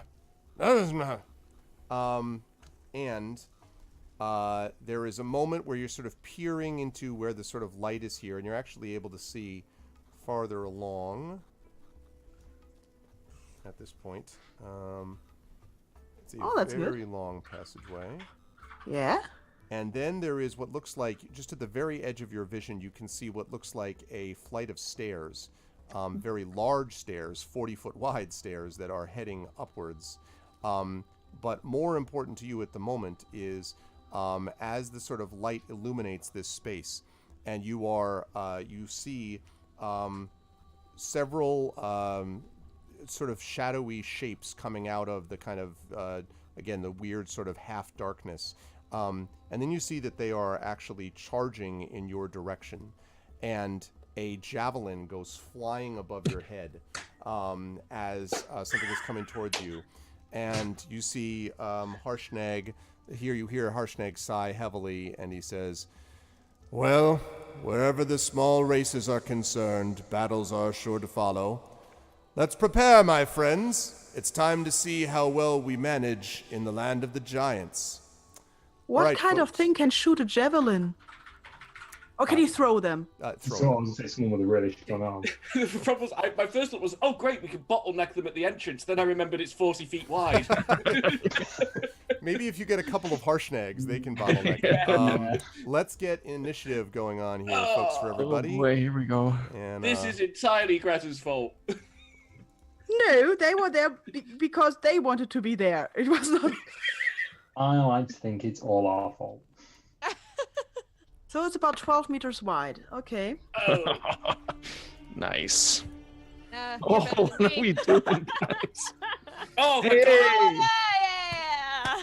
That's not Once bad. Rush goes first. Yeah. Oh, Rush um, definitely goes also- first. I'll take that from me. yeah, also in answer to a couple of the questions. First of all, I'm sorry, I was trying to focus on getting a bunch of things coordinated here, but V2 Blast, welcome. I'm glad you're enjoying it.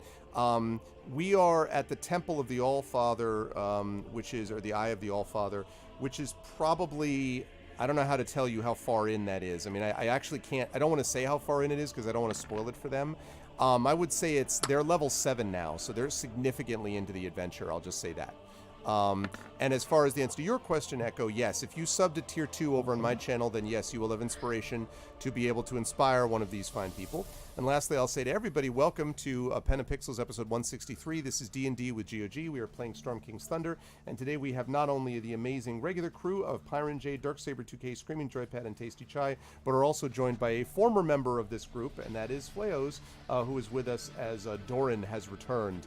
So if you like what you see in here, please follow GOG, please subscribe to the channel, and please check out all of these wonderful people, most of whom have channels, and even those who don't do much with it anymore, like Mike, have a lot of tech stuff and things like that you should follow. So you should check him out on his Twitter and all that good stuff. Yeah. Mike Okay. nearly made me buy a reusable notebook. Really? Oh, I've seen the Really I've seen cool. the reusable notebooks. Really cool. Also, Very. hit point reset. Celsig, you're at level 7. What your hit point total is? What now? 43. 43. Okay. River, are you 37 out of 37? Yep. Okay. Urash, 75 out of 75. You got it. Greta, 63 out of 63. Yep. Okay. And Doran, what are you at for hit points? You have to remind me. 57 out of 57. 57 out of I had some 57. pretty bad rolls per level. I see. Ah, don't worry. You've got a puppy. I've got a puppy. Yes, and Aksho, speaking of that, what is your warg's, do you have his statistics by chance? Yes. So, do you want all the statistics or? Sure. Okay. Armor class Well, just 16. no. I Oh. actually, I just need, all I really need is hit points at the moment. 20. Okay. All right. Lovely. Okay. And I'm going to pull up the dice roller for myself. It is still really cold, isn't it? Yes, it's a little warmer in here than it was outside, but it is really cold in general, yes. But like minus 20 Celsius or something. It's something absurd, yeah. I'd say that's fair Are to you say. going to try and caves of coot them by superheating the ice? I don't think there is ice inside. I'm pretty sure the temple is squeaky If clean. only you had an ice dragon.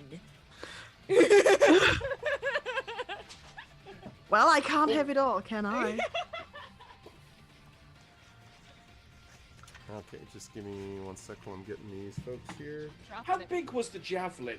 Because we don't know what we're fighting yet, and I'm worried Yeah. about It was giants. normal size. It did not Okay. look to be giant size. But a javelin is like a small spear, isn't it? Yes. Mhm. So it's a thing that can also be thrown. Doesn't it need to be like a ballista kind of thing? Correct. I it want can to be know if they thrown. have like siege weapons No, or it can, something. it can absolutely be thrown. Actually, a javelin could sometimes be used in combat like a spear as a melee weapon, but more often it was thrown. So I like spears. I want a character with spears. yeah, I feel like spears don't get the love they deserve. I've Yeah. always felt the same If way you think about about- tridents. That's why I like spears, is Yes. because the dangerous stuff's going on about 3 feet away at the end of a stick. Yes. Right, yeah. Exactly. also- the reach is a big thing. Yeah. I also like to play as Seong Mina in Soul Calibur 1 Ah, okay. because of the stick thing. Mhm. Yeah, that's the real reason. Okay, give me 1 second, sorry. It's confusing me. Right, there we go.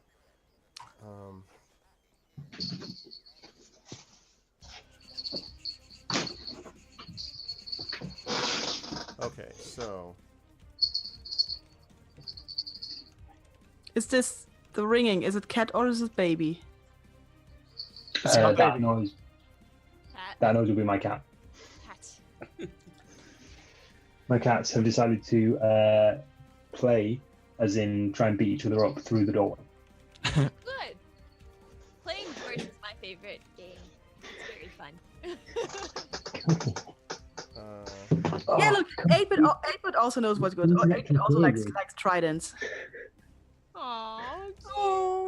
He's so grumpy. He's so grumpy. Oh, He's kitty so cat. grumpy. I like red ginger cats. So grumpy. Why is he so grumpy? Because he's in such a pent-up mood at the moment. Oh.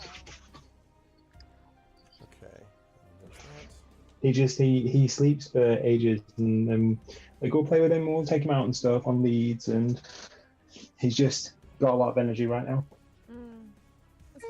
Nervous about how long Arv is taking to prepare. Well, Yeah. the reason was that it depended on when you were going to arrive here, and there were a fair number of creatures that are showing up. So Okay. Definitely not encouraging at all. No. there's nothing to Let's worry about. see. There's So just you a took lot the of longest creatures. amount of time, so they've reinforced 15 Like, how times. many? You did no side quests, so there's a hidden boat coming down the corridor. So your loyalty mission means you lose all your NPCs. That's how this works. Oh man. Zombie Droofy is now trundling towards you. Zombie Droofy. I gotta Ambassador Gleeks died of old age. makes notes to Zombie self goo. about Ambassador Droofy. Okay. All right. So let's see. Urash, why do I see 2 initiatives for you? You don't. Technically, you see 3. The first one, I get advantage on initiative Right. because half-orc, barbarian, and the third one was because the other 2 didn't have my character token ticked. So I clicked it, rolled the initiative, populated the initiative tracker, and then replaced it with the higher number from the previous 2 rolls. I see. So your actual one is 20. Is 20. 20. Right. Okay. And then Greta's got an 18. Yo. All right. And then let's see. Why do I not see? I don't see Celsig or Rivers or. I was actually the first to roll. I got a 9. Oh, I see it. Okay, I'm sorry. It was up there. I got a 6. Oh, this is the part where you folks were laughing about your initiative rolls. I wasn't even paying attention So yet. I get the highest modifier, and I got one of the worst rolls. And Doran. Yay! Doran with an 8. And actually, Doran, let me get you. I get to get beaten up a lot before my go. Well, Urash and I are in the front row, so Yeah, for once I don't have to tank for the party. It never works. Okay. I mean, like if they're charging from like back there at the stairs, and every square was what 20 feet or 40 feet? 20. 20 feet. 20. 20. Sorry, no, 20, it's 40, 60, 80, 100, 120, That's a lot of 140, charge. 160, 180. This is going to be like 200, Austin Powers you're 220, talking about, where it's just 240. like, I'm coming. So- I'm going to be So there. we had I was 200. thinking Monty Python when Sir Lancelot's charging the castle. So we are 200. yeah, we're totally. 260 feet away. So we're nearly 80 meters away. Yes, whatever you need to Even help if yourself sleep if at they night. sprint like Urson Bolt, we have. I don't. We have all, and I don't think they will, because they might be carrying weapons, which Urson Bolt usually doesn't. And so we You're have like. horrified to see Usain Bolt is like, I have joined the. Oh no! God no, Usain Bolt! Why is Usain Bolt joins the battle. You're attacking Usain Bolt, the fastest man in the world. And so we have like time. I could set up a few landmines at that time. That's a good If I idea. was not afraid about the holy temple of Hartnett caving in or something. And it's just occurred to me, why didn't you put your proximity mine on the ice? Because I can only do it once. Would have been funny. It's a pretty high level spell, and I use these slots for other things as well. Okay. Oh, he's wearing a wolf. That's dark. He laughs at you. Oh, Notice the irony. No, I'm just kidding. He doesn't do that. Paste. Who's calling me? No one should be calling me ever during D&D. Yeah, tell them. Yeah. I just We'll did. tell them. I said, who is Oh. calling me? Don't leave me alone. They can't hear me. It's D&D, material. it Okay. Let's see. And then, all right, I have those. So you end up seeing here what looks like 8 of these. And despite the fact that I've put them all, they look somewhat different, but are in the basic same sort of approach. And there's one in front who is leading the charge. And you can actually see that the one who was leading the charge in front has this enormous warhammer and has this, what looks like a, you notice the wolf pelt that you mentioned, but this guy in the front actually looks like he's carrying, that he's got like, it's not a skull. It looks like he's got scales, like almost white dragon scales, that are sort of off his armor. And behind him, you can't really see at first what exactly it is, and then it comes into view. You can actually see a small, it looks almost like a miniature white dragon. It's small. I mean, it's very small, though, like for a dragon anyway. It's probably about the size of Raksha. So you've basically got 8 barbarians, the guy in front, and Raksha. And Welcome to level they 7. do appear like really hostile and pissed off right now. Either that, or they have a very odd way of greeting people. Like, And one of there's- them is like holding the is like the Warhammer's jumping like, because so we hit the good to chin with see it. you. Yeah, it doesn't seem like that's what we're talking about. Okay. made cookies. It's here's your hat. Where's your hooray? All right. So Urash has got the 20. Let's see. Okay, just Well, we're place gonna the find out notes. whether they trigger the traps or not, huh? Yeah. I mean, really, we should just stand here and wait. Yeah, I'm not gonna charge them. That's Urash, you please don't charge them. okay. Okay, I'll try not to. Battle line. I don't know. It seems like a good idea. This is a bottleneck. Embrace the bottleneck. Leroy Jenkins! Yeah, exactly. Leroy. Pretty All much. right. Let's see. So, I've got those. What is your what's your dexterity, please, Urash? Just your raw score. Don't tell him. 30. What? Did you? 13. I thought you said 30. I'm like, what? No, Yeah. Yeah, 13? yeah. No, not 30. Yes. Your dexterity is 13. 20. No, it's raw score is 14. 14. Okay. All right. That's fine. No reason. Just curious. Yeah. Nobody else rolled a 20 for sure. Doran, what's your what is your dexterity, and River, what's yours? My dexterity is +2. No, just the raw Or score. 14. Sorry, 14. 14. River. Same. Same. Okay. River's not going to be wearing the same level of armor. Okay. All right. So, and then okay, good. That was rather complicated. There's a lot going on there, but now we're all good to go. Right, lovely. So, you'll be not happy to know that the bad guys go first. Well, assuming they are bad guys. These ones come charging towards you, and as they do, this one who is in front, and I'll actually zoom in a little bit so folks can see him. This one here screams at you in very heavily accented common. You are not meant to be here. Get out, or you will be destroyed by the order of the worm. I am Wormblood, and I have spoken. And he puts his hammer as he's running, pointed out towards you. Oh, that bladed out's the order of the worm. Did he say he wanted to show us the worm? What's a word? Harshneck, do you know these people? And Harshnag, who is gripping his axe, says, I suspect I do. These are members of the Uthgar tribe. They're barbarians.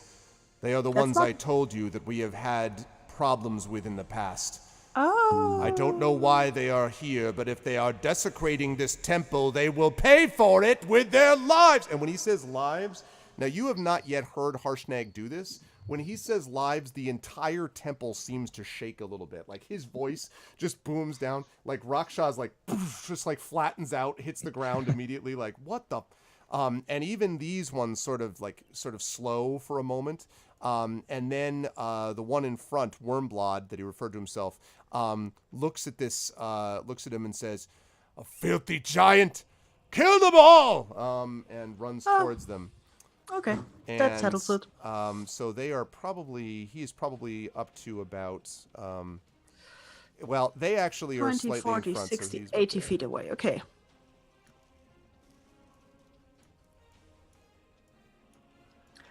Okay. let's I get this really hope we get a good look if he like unlocks the trap or something. Just while this is happening, could I quickly say something to Greta? Sure. Yeah. Can I just turn to her and go, so one's on the left or one's on the right? Give me a moment. I have a plan. All right, I like it. Urash, you were up. This is where Ready they embarrass us by yourself. Not being a trap. I am holding fast against every fiber of my being. I'm not at the moment. I'm not raging. Surprise to everyone. It sure looks like they are, by the way. Yeah, no, that's fine. Actually, I'm gonna shuffle sideways very slightly, so I'm kind of in the other half of this corridor. Okay. Nothing. I'm waiting for Arf to give me the signal because I don't know one of them is. So you're holding off, Urash. I'm sorry, you're holding off until what point? Like, are you delaying for something in particular or not? No, I'm not holding an action or anything like that. Okay, so you're just sort of. Please like, do. Please hold your action. No, that's Please fine. hold my action. He's so excited. No. We're not I going have an idea. It's late at night and I have an idea and I'm like really proud of myself. Well, they're like 80, 90 feet away. So that's, even if they're charging at full pelt, they're not by the time, let's say Greta's not in this position and doesn't have a plan, they have to charge at least for a full turn before they're within swinging distance. So there's no reason, I'm not putting myself underneath the trap. So yeah, I'm just gonna wait. What I will say actually is, if one of them takes a melee attack against me or Greta, is it possible to hold an action to say I will attack that person?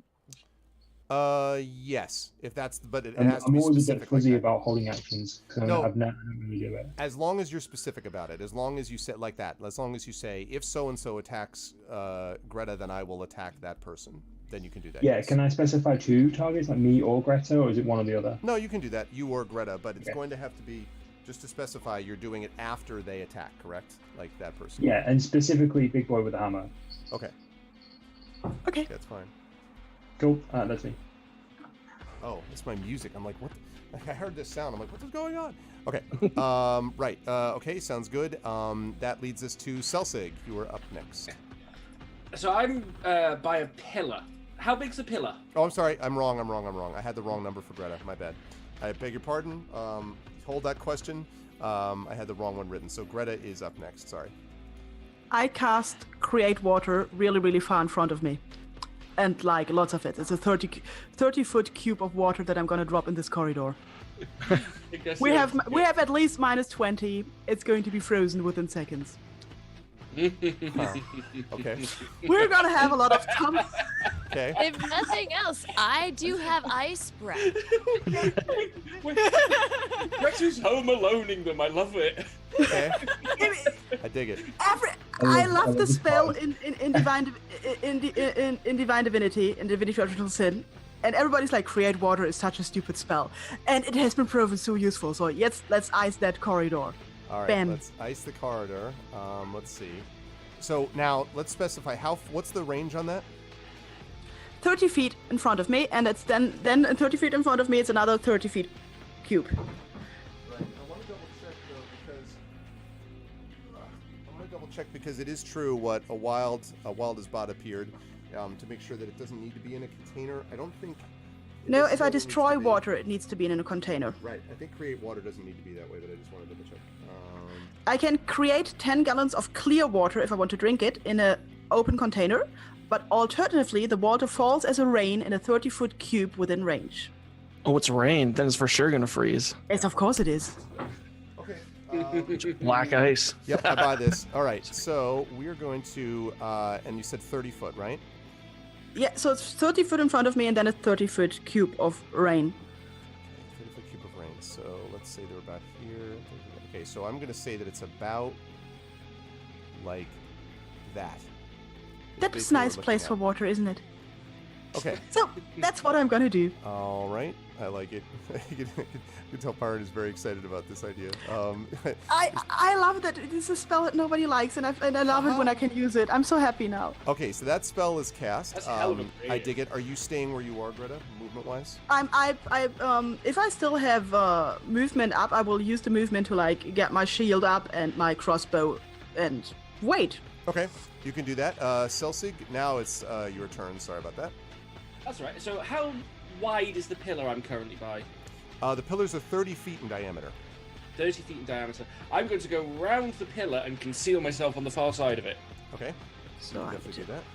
Yeah, readying my longbow, but I won't be taking any action until they approach within 80 feet, which... At which point you will fire at them. Yes, if they approach within 80 feet during their move. So basically, I put that as basically in combat with Greta and Urash. Okay. In that case, let's move on to River, and Doran is on deck. River, what do you want to do? Cause I'm back there. See, my ice breath is only 15 foot, I think. So I would need to move up in order to cast it. Can I do both? What's your speed? I don't know. I would double check and see. You might be. My guess is 30. 30, yeah. Okay. So Welcome to a whole lot of mechanics you haven't had a chance to actually go over yet. Right. I think you could get right in front of Urash if you wanted. And then the question is, 15 feet in front of you would only put it to about here. So probably you're Probably not. only, probably not this turn. Okay. But they will probably get right to, well, it depends on what they do, but they could theoretically get to about here. So you could like run here and the next turn run up farther, breathe on it, and then like Olay out of the way if it all goes well. Well, see, I also have, for example, Ice Storm that I could cast.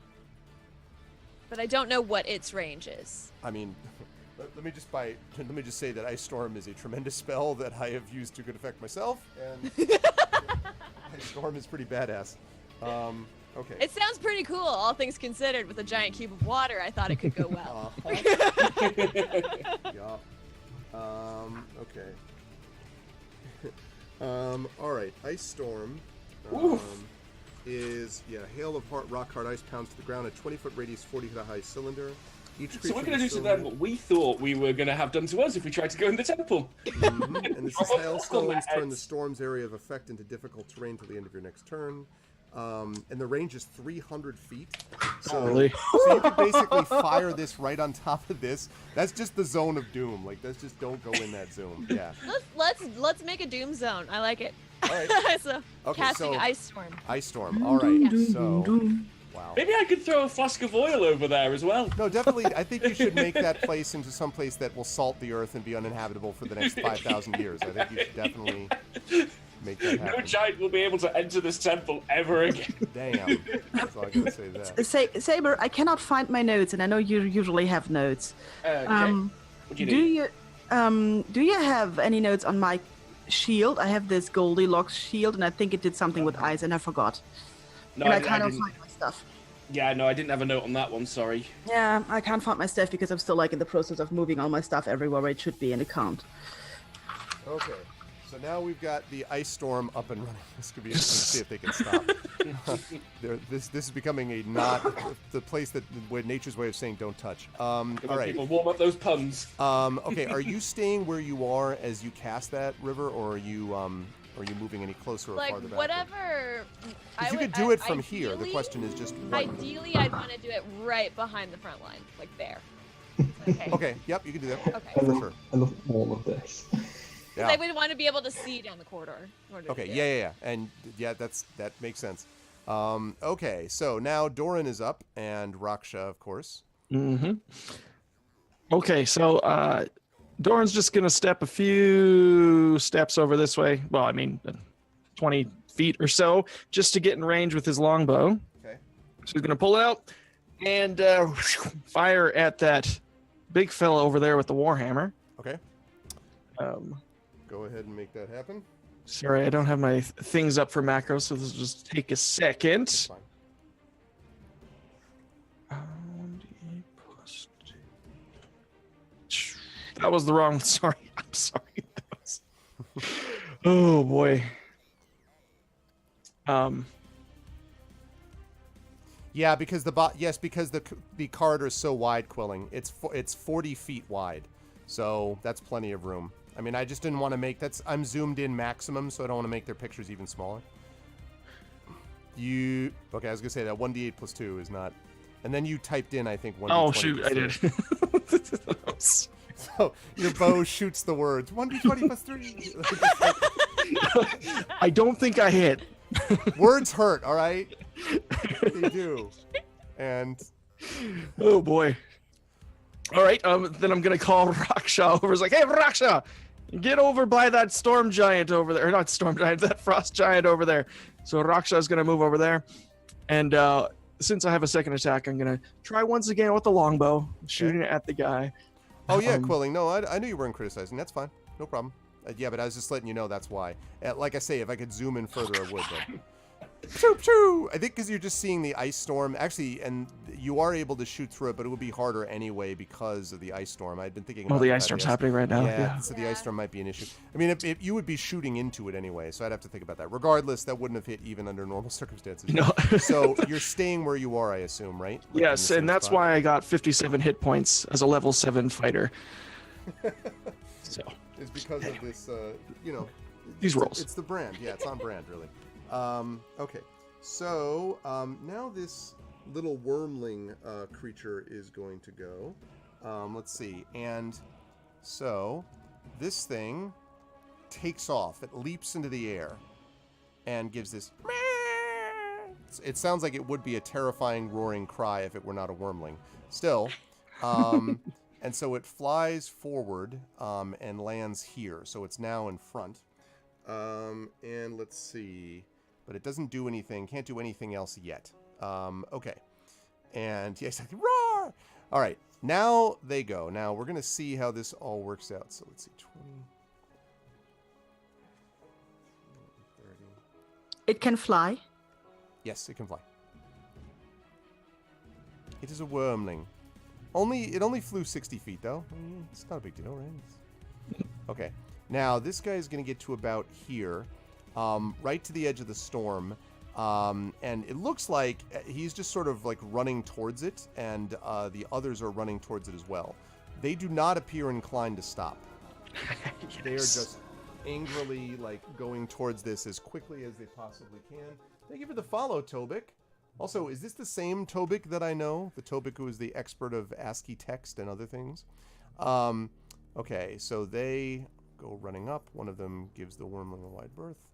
Okay, so they are like right on the edge. They will be into that area the next turn, assuming that they continue to go in that same direction. Okay, that's going to lead us to Urash, and then Greta's on deck. Okay, so well, quick look. I'm gonna hold still. Hold. Oh, there's I'm thinking of it like a Klingon, like, all this standing still is not honourable. I'm not liking most of this, but I'm holding the line. I'll get the lines of, come bring your pretty face to my axe, that sort of thing, brandishing my axe in a threatening way. Okay. This is a good day to die. Actually, I will say a silent prayer to Tempest. Okay. So you do that. Hello to the hermit, and that's wow, Tobik. I'm glad that you're back following. Good to see you. Okay, and you do that, and that means Greta is up and Celsig is on deck. Greta, what would you like to do? You're, I think, muted unless I'm missing something. Oh, so they're about 80 feet away still, right? 20, 40. I would say closer to 70, but yeah, around that. Okay, how big is my... That is only 20 feet radius, so they could avoid that. I'm a bit afraid of that wormling thing. How... yeah, Scary. yeah, my thinking here is this is a white thing living in the cold. Maybe it's like they're being be totally unimpressed by the ice storm. That is what I'm worried about. This is why she's the boss. And so with my crossbow, could I shoot as far as the wormling is, or is it just hidden behind the other? Yeah, you have no shot, no line of sight at that at all. Okay, let's make them run a bit then. I conjure a fireball just in the middle of them. I have 150 feet range. Stampede. Now wait a minute. So you're okay. So you're shooting a fireball into their No, midst. no, I'm conjuring. It's an evocation. I'm not shooting it. It's just a big ball, this globe of fire, that just stands there. Oh, okay, Isn't it? okay. Not a fireball. Oh wait. Oh no, I'm sorry. I'm fireball and flaming sphere. I just confused it. Flaming Sorry. sphere. Yes, that's fine. That's the one. I'm sorry. I have to look at I clicked on the wrong spell. Give me a This image of moment. the fireball going through the ice storm. Because the flaming sphere only has 60 feet, so I would put it. Well, it would work. 20, 40, 60. That would work. So let's put a flaming sphere in front of them, so they can. So it is. How big is it? It's only 5 foot in diameter, so they could run around that. That's not good, isn't it? Yeah. I'm not sure what happened. What would happen if I shoot a fireball through the ice storm? Caves of Coot. If you Depending fire on the the Sauna. Like, how strong is the fireball? Well, so here's 'Cause the it thing might about- just go. Right. Here's the thing about the fireball, though. Technically, what a fireball is a sort of smaller thing which whistles as it goes, and then when it gets to the proper spot, then it explodes. It's not a ball of fire the whole way. So That's true. That's true. It explodes and then 20 feet radius, boom. yeah. So the question is, I would allow that. I think probably what would end up happening is that the shot as you go through that, you're basically firing blind. Is the way I don't look at it. care. But yeah. They are all bad. What's the radius on the spell on your fireball? 100. I have a range of 150 feet. Then if it explodes in a 20-foot radius. We provide you a 20-foot radius, but no, not like that. Good God. Yes, That's please. more like- An inferno. Yeah, no. The temple collapses on I you. was gonna say, it's like the end of the new Star Trek reboot with the red matter, just like fire everything. All right. This has now become an orbital strike. Right. Okay. Okay. I'll shoot a fireball then. I don't care who of them I hit actually, because Okay. I can't see them anyway. Just boom. Okay. All right. So. Okay, A shooting a fireball. fireball. Okay. Go Wait, ahead and roll your damage, and then they're gonna have to make dexterity throws. Cast level submit.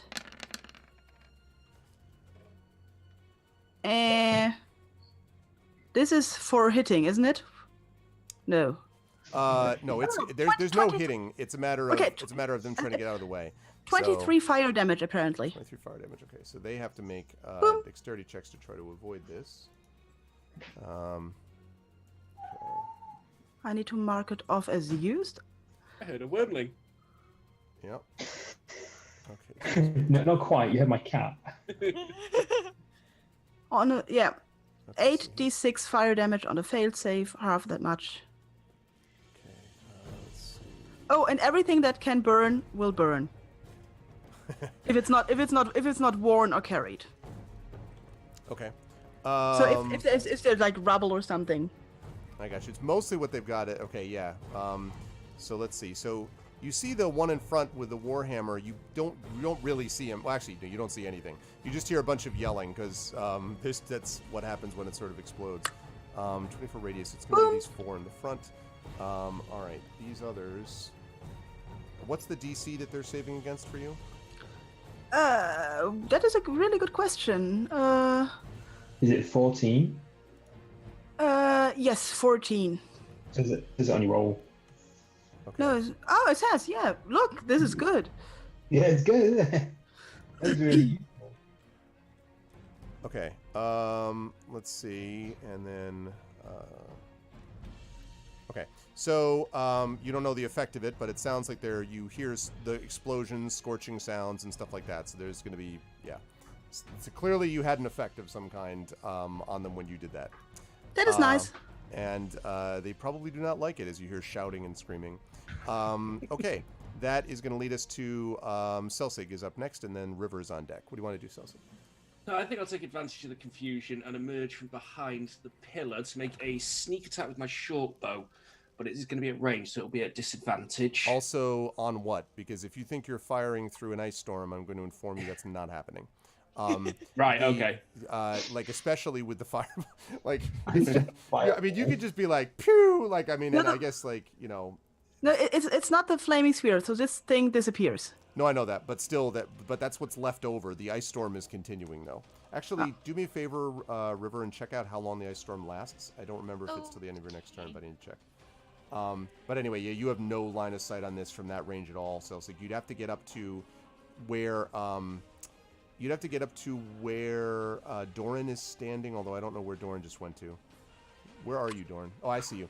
You'd have to get basically get to where Greta is. So basically around here to even have a hope of seeing it. Yeah. Could I blind fire? Yes, but if you don't want to hit any of your own companions, you'd have to get up a little farther than that. You could probably get to maybe like between Harshnag and Doran, and then fire. If you blind fire, you can do that. You're going to be doing it at disadvantage though, because you're having to try to not hit the 2 people you can see, which is Greta and Arash. I mean, unless you don't care and you're like, listen, you know, fortunes of war. Like, if you don't want to do that, I mean, that's fine. No, I think trying to explain an arrow in the back might stretch relations a teensy bit. It's a long story, but yeah. I just felt so useless back there, and I. Mate, you remember what's happened to me in the past, right? People have thrown all sorts at me. People have inflicted more party damage.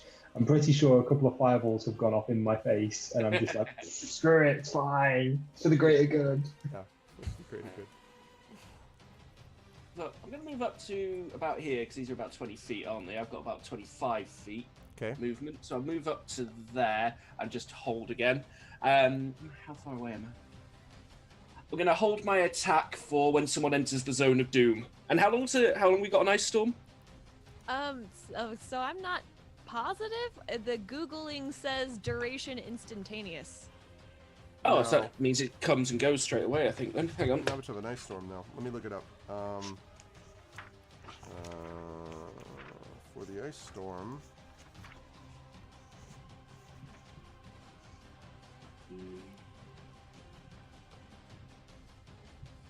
Hailstones turn the area of effect into difficult terrain until the end of your next turn. Okay. So that's the bit with duration. Yeah. So basically the end It's of your next turn. still going, but it'll end here in a minute. Yeah. Yeah. Well, anyway, I'm going to ready up until some people start slipping on the ice, and then I'll try and take a snipe at them. That is fair enough. Okay. River, you're up. So I have Scorching Ray. Can I send that through the ice storm? Scorching Ray, I think you'd be needing line of sight, though, because you'd be making a attack, particular targets within range, 120 feet range spell attack for each ray. Problem is you can't really see them. This isn't like Fireball where you just shoot it and wait for the screaming to stop. You actually have to see things to actually hit them, so I'd say probably not. Okay.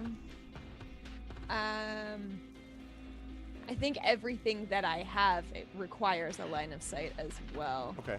I mean, you'll get line of sight in just a moment. Yeah, I guess I could just wait. Do you want to hold? I mean, you could also try to hold an action and say, I will do this when this happens. Like you could, as long as you're specific about the action. Well, so then as soon as I can see, I would want to fire Scorching Ray down the corridor at them. But that would be the next turn, I imagine. Yeah. It would be more if one of them comes into your range of sight, you could do that. And if not, then you could just do it next turn when it's your turn. So we could do that. You know, like if some of them cross over that area, you'll be able to see them and you can fire. And or next turn, you'll be able to do this from the beginning, you know, and like just cast whatever you want. Yeah. I mean, I think it would be a little bit silly to go straight from Ice Storm into Sleet Storm, so Yeah. I think I'll just hold. I'll just wait. This is not usual though, Shadowner. They've got Create Water, they have this, they have a Fireball that just went off, so this is not just one thing. There's a bunch of things going on. Yeah, there's a lot going on, and that's one spot. Yeah. Okay, so cool. Doran, you're up, and Raksha after you. Okay. So, seeing that my longbow has not been super effective, I'm just going to. But the Ice Storm is now passed, by the way. So I mean, like now that River's turn is over, so you now can see a little bit better. You see that the one, and actually now that you can do that, you can see that the ones in front look scorched, and you can see that this looks less like a lake, like just a you know, just a frozen lake. Okay. In that case, I'll take one more shot with my longbow. So. Okay. At the big guy with that warhammer. The big guy with the warhammer. Okay. So let's see if this works.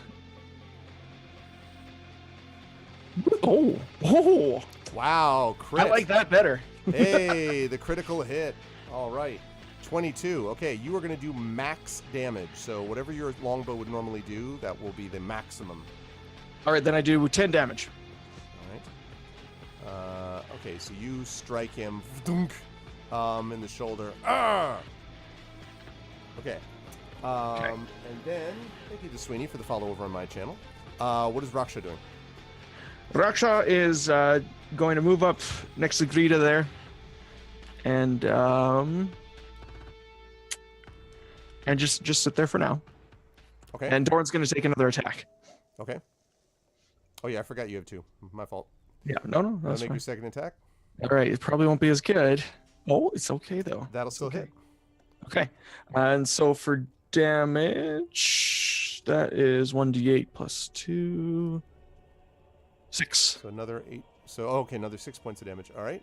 Yeah. So 2 arrows in quick succession thud into the shoulders of this warhamming wielding creature in front.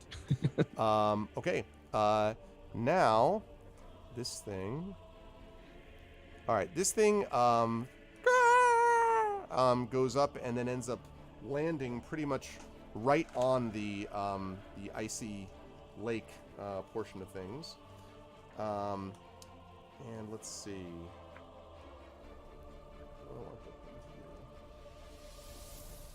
So when it lands there,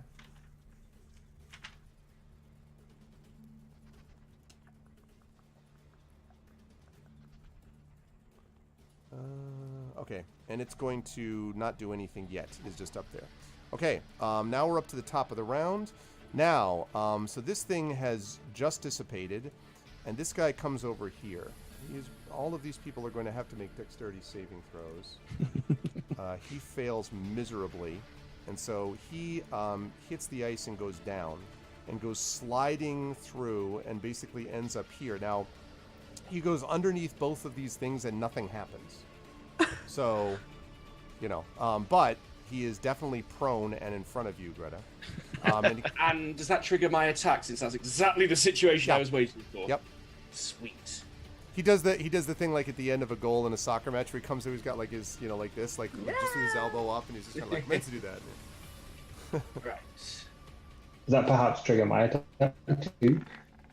Just slide through everybody. Bam. Yeah, bam, bam. Right. That is, yeah, so that is going to be hang it. Now, here's the thing. The one problem is because he's prone and you're shooting, it means that you are actually at disadvantage to hit a prone creature with a ranged attack. No problem. Let me roll again then. And then the answer to that is Urashi. Yes, it'll trigger that. Yeah. Oh. Yeah, unfortunately, that one is not going to do it.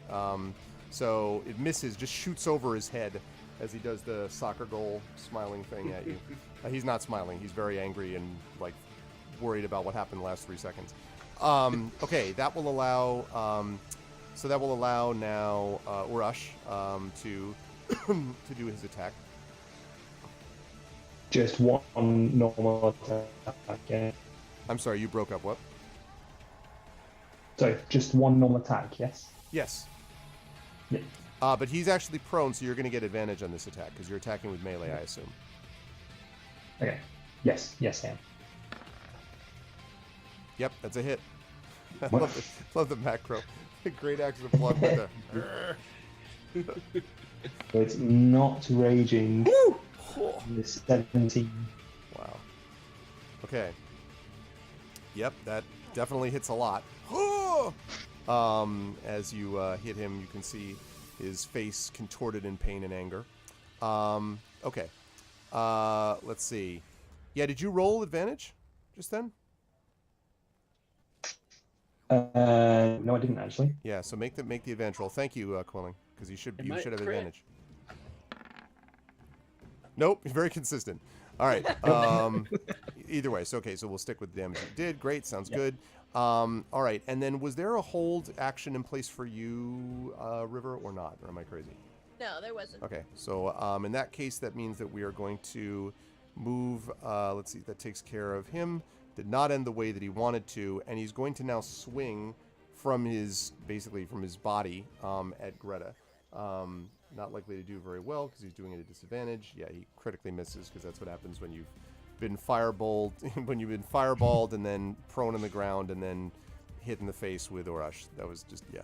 All right, these other ones are going to do the same. So this one's going to run around like this, and we're going to see.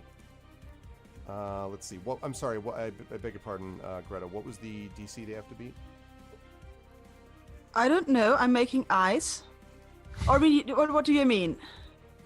They need to make a dexterity saving throw. So what I wanted to check was what your norm. I'm just going to be using your spell difficulty. Oh, that's 14. That's what I figured. Okay. So right. So he's not going to make it either. So same situation, and actually he kind of bangs into the wormling, which just goes to the right. Damn it! If I can ever get the not ice effect moved. Okay. Well, actually, I guess that thing's now gone because it's just the lake. So, all right. So he bangs into him and sort of comes to a halt there. He is going to get to about here. All right. He makes his, so he's like, oh, but he manages to stay up. And this one also makes his, so same scenario. And these guys are not going to get there yet. Oops. Like this and like this. Lovely. All right. And that's going to lead us to Urash. I would like to rage, please. Okay. I would like to rage. Please. All right. You do so. Awesome. So I'm going to. Oh, hang on a minute. Am I? That's what he's doing on the ground right now. Yeah, pretty much. I'm still within comfortable distance of the dude with that, correct? With the Warhammer, yes. Yes, excellent stuff. So I will attack him. If I can find my character sheet again. Is he still prone? Yes. Does that affect the attack in any way? Yes. It means you're rolling. If you're doing a melee attack, you're rolling an advantage to hit him. He is prone. That's why Saber was rolling at disadvantage because it's a ranged attack. But for melee, you're right. I see. Okay, so rolling at advantage. What do I get? Oh, okay, let's ignore that one. That's a hit. That is a hit, yes. Let's go with that. And I am raging, so add 2 onto that. So we'll go 16. Okay, another 16 points damage. All right, he's starting to look pretty messed up. He's taking a whole lot of damage. Cool, I'm going to begin the game. Okay. Okay. I've forgotten how many times I can attack, actually. Is it 2 or 3 at this point? You would know better than I would. My guess is that it's twice, but I don't know. Extra attack. We'll go with twice right now. I'm so angry I forgot how often I attack. Yeah, well... I always forget my order of my attacks. It's so annoying. It does feel like that sometimes. Is this one again at advantage? Yes. He was floating on that 20 for a while. Oh, there it is. Oh my god. The critical hit with the 29. Okay. Max Nice. So I'm damage. expecting just a mist of blood where the target Oh was. my god, just wailing away. So my max damage, it would be 1d12 plus my strength plus 1 plus. So it's 1d12, so 12, 13, 14, 15. 8,000 damage. Wait, This is what happens. Barbarians just start adding up. Like they're like, well, 12 plus 14 plus 35 plus 6. It's like me when I land a sneak attack. Carry the 5. Yeah, sneak attacks are like that too. So, right, so it's like 18 bonus dice of damage, right? Let's slap that on. Yeah, exactly. Cool. Like I think he blew on the die. Okay, 20 was it? times. Sorry, how much? 20. 20. Wow. 2-0. Okay, so you just like into just bring the axe, slam, and just like just like you're just destroying this guy. He is not dead yet, but he looks very very hurt. Yeah. And I think that's the end of your turn, unless you have more barbarian rage stuff that I don't know about yet. I don't think so. Okay. I mean, not this. Not this turn. We'll let it go. We'll let it go this time. Okay, so you see that Urash is hammering away, Greta, and it's now your turn. The guy is still in front of me and prone and being like smashed. Yes, he hasn't even gotten up. Yes. And the wormling is behind him, so I would have no problem shooting my crossbow into the wormling. That's true. But we still have like I don't know Yeah. how many other people coming down the corridor, maybe like 7 or 8. Mm-hmm. I'm not really engaged in this fight because this guy's just lying there, right? Right. My problem is that I have problems I don't know how dangerous the wormling or the other guys are. They look I'm to be unsure- big I'm- and burly. I'm unsure if I should go like all out right now or rather not. I think I'll opt for rather not. Okay. Is the wormling within? Oh, within 120 feet. Yeah, Oh, I yeah. guess it is. Sure. Okay, I'll just. Oh, this is just so little damage. I want more damage because I don't trust the wormling. Before you're deciding on what to do, Greta, could I jump in really quick with something for Arv? With what, please?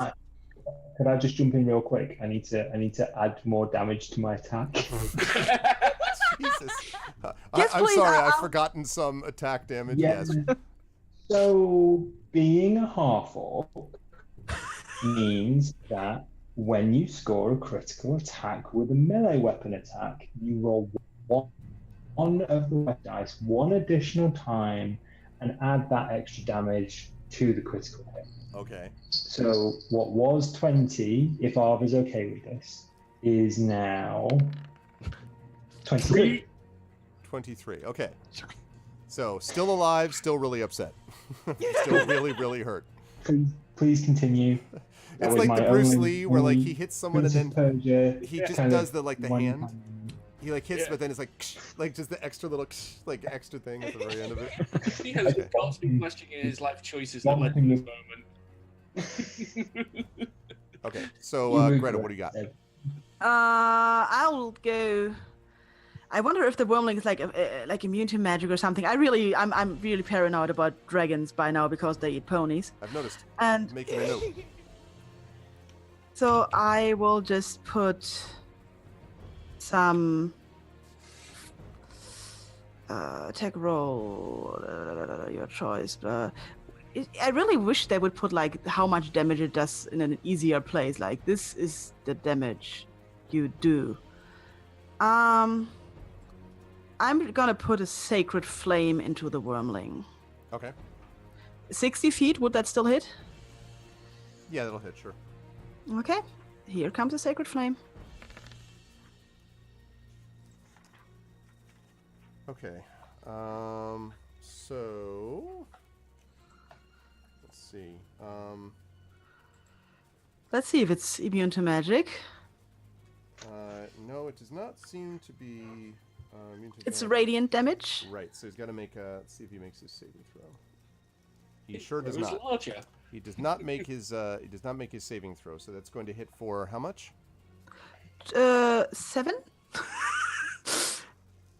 7 points of damage. Okay. Let's see. So that does seem to hit it, and Okay, cries out. so that works. That is good to know. Yep. Okay. Wow, 8-bit. Arv's okay. Really? That's how it is. Thank you. Thank you, Chai. See? You think about that.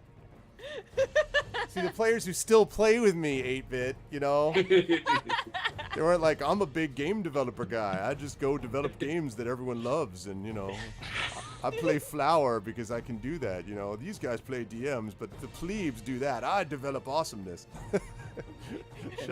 That's all right. Abe can give us Mother Gunship too. Well, yeah, right. Oh goodness. Okay, so that seems to have affected the creature. It seems to be not happy about it. Greta, are you staying where you are? I'm staying where I am. Okay, cool. Celsig, you were up. River's on deck. What do you want to do, Celsig? Yeah, I am going to move myself forward another 20 feet. Okay. So the current 2 at the front. Obviously, we've got really not very well at all, guy. And are they both prone on the front row here? Like these 2? Yes, these 2 in the front are prone. Everything else behind them is not. Okay.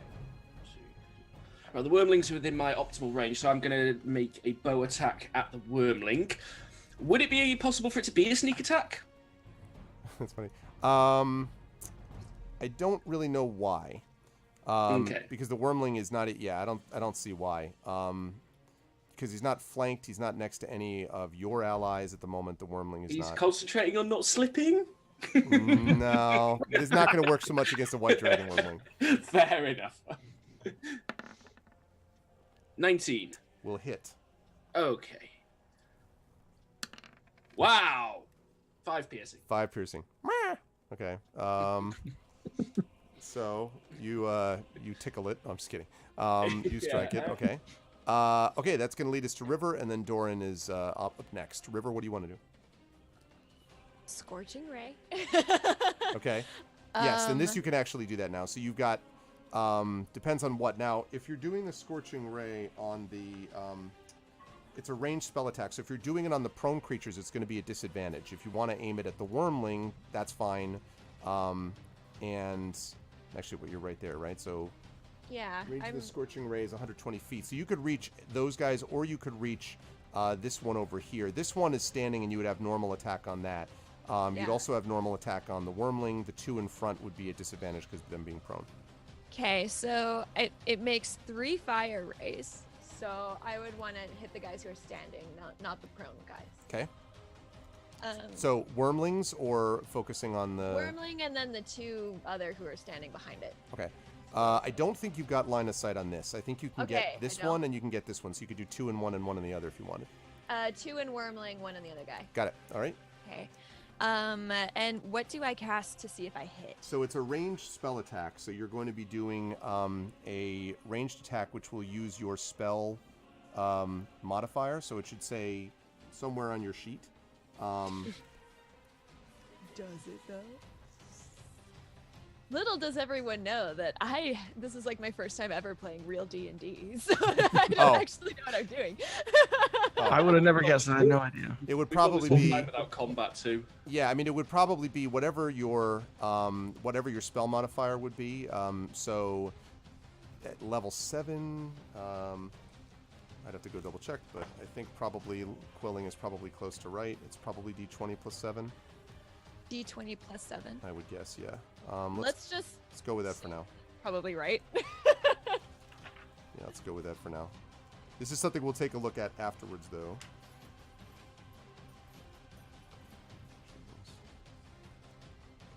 Okay, let's see. Oh, okay. What's your charisma modifier? My charisma is plus 4. Okay, so it would be 8 plus your proficiency bonus, which is now 3. That's 11 plus 4. So actually, it's 15. So it'd be 15. Okay. Or sorry, I beg your pardon. That doesn't help. That's the difficulty. The attack modifier is a proficiency bonus charisma modifier. Sorry. So 4 plus 3. Yeah, plus 7. That's right. So it is right. D20 Okay. plus 7. Yep. Okay, so then that 23, roll. and that'll hit. Yes. That was on the Okay. wormling, that one? Yes. Okay. because you're doing three. You're doing 3 totals. You're going to do that attack one more time, and then you'll roll damage for those 2. Yes, also a hit. Okay, so roll damage for those 2 on the wormling, please. And that's let's see, 2d6. So 4d6 total. Yeah, and it's 2d6. Yeah, nice work, Willie.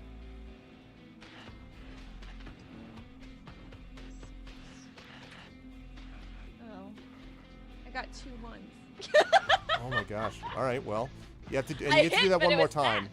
You get to do that one more time because it's 2d6 for each hit, so you get to do that one more time. Woo! Oh my I gosh. got 3.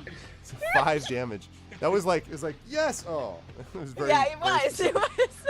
Okay, and then 1 on the other guy. So now you make a third and final attack for the other one. Okay. You sneezed on them.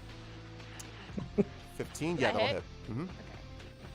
Well, River's Dragonborn, sneezing on them could potentially do a lot of damage. Yeah, I mean that's true. I can't deny it. Okay, let's see. So that one. Okay, right. That takes care of that, and that is okay. That I believe is your turn, unless you're going to move anywhere. But Nope, otherwise, that's it. That's okay, all. that's going to lead us to Doran and Raksha. All right. So Raksha here is going to take the first attack. She's gonna get up close to Mr. Prone dude who's not looking very good and attempt to bite his throat out. Okay. Coup de grace. So it's let's see if this is the right thing. Hopefully, let's go for this. And there's advantage because he's the guy's prone, right? Correct. If you're on a melee attack, yes. Yeah. Okay. Damn. Wow, the crits. Party is not Okay. joking around. Good God. What's up, Dizzy? Okay, so that's maximum damage with your melee attack here. Oh my goodness. Okay, so that's You're rolling at 2d4. advantage. You should roll again to see if you. No, just kidding. So that's 8 plus 5, 13. Okay, and that 13 actually damage. was that Raksha doing that? That was Raksha doing Okay, it. so Raksha just like jumps on, tears out, and Wormblot expires, having not landed a single shot. Okay, and so he expires, and this great roar of anger and rage goes up from the surviving creatures here. They look furious. Their eyes are tinted red. They're just gripping their, axes, and they are just like really, really enraged. Oh, good. Good. They're really angry. What are you gonna do, Dorn? All right. So how far away am I from this first close guy here? Would you say? Is that Which is the first closest guy? The one right here. the one on the line? Yeah, that guy right there. You're probably about, let's see, 20. You're probably 35 feet. You're probably not quite enough that you could get to them. You'd have to get in front of Urash for this. Okay. So instead, I'm gonna make my movement. I'm gonna go right around Urash. Okay. I will pull out my long sword, Okay. whisper a little incantation. Let's see. Iluce. And suddenly flames burst forth, and I'm gonna hold my action until an enemy comes within range. Okay, so fire is just up and down the sword. Yeah. All right. Just lights on fire, and light lights the tunnel too. I need one of those. This hall is on fire. All right, so this, okay, the wormling goes. Having been hit a few times, it kind of moves a little bit more unsteadily, comes forward, opens its mouth, and breathes, and a blast of ice encompasses everybody in a 15-foot cone. So that is going to hit Raksha, that is going to hit Doran, that is going to hit Greta, and that's going to hit Urash. And so I need everyone that I just mentioned to make a Constitution saving throw for me, please. Oh, goody. Everyone except the one person who's got a special dodge for that, but that's if it's Dex Constitution. Oh, nice. I clicked on it. Did it happen? Yes. Oh, Yes. okay. It Yeah. did Like, happen. oh. Yeah, you avoided that about as well as you sneak, Greta. But there was something about my Goldilocks shield and eyes, but I don't remember it. So I Yeah, hope okay. Arv remembers it. Okay. Yes. All right. So Let's go down that one by one. Wait, are we missing somebody? I think. Oh, we also need to make one for Raksha, Doran. Oh, sorry. I'm not used to having a friend. +6. That is a saving throw you got there. Yeah, it's a good saving throw. Con would be one of the strengths, I think, for that. Yeah. Oh, Urash gets +5. Yeah, well, also strong dude. Mm. He just needs to not roll 6s. Ooh. Okay. So, all of you who failed, which means Raksha, Greta, and Urash, take 26 points of frost damage. Russia, no! I knew this little. I knew it. Okay. I am so glad I held back. I don't Okay. even have a con modifier. All right, so Raksha is at -6, I believe, out of 20 Yes. hit points. Raksha drops to the ground, frozen. Let's see. Doran made his save, so you're only going to take 13. You'll be happy to know. Only. Okay. Let's see. Greta is going to take 26. So I'm at 37 now. 37. Yep. And Urash, same thing. Nope. I take half. I'm resistant to all damage. Oh, okay. because No, barbarian. that's true. No, I know. actually You're right. true.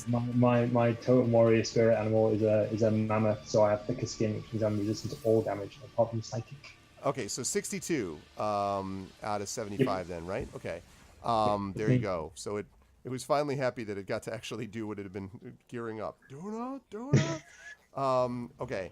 So it does that, and then it takes up direct. So it landed there, and then because it was in front of Raksha was the closest. Once Raksha hits the ground, the thing takes off and basically flies up straight. So it's now flying about 40 feet above the ground. Is it directly under the trap? Yeah, it is actually. I'm not convinced this is a trap. I was just gonna say the thing We've that seen you a don't bunch of yet people know is a run trap. across it. I'm still believing it's a trap. I still so believe it's a trap. So I have a question before we jump back to the top of the round, which is it's 7:02. We don't have anybody after us.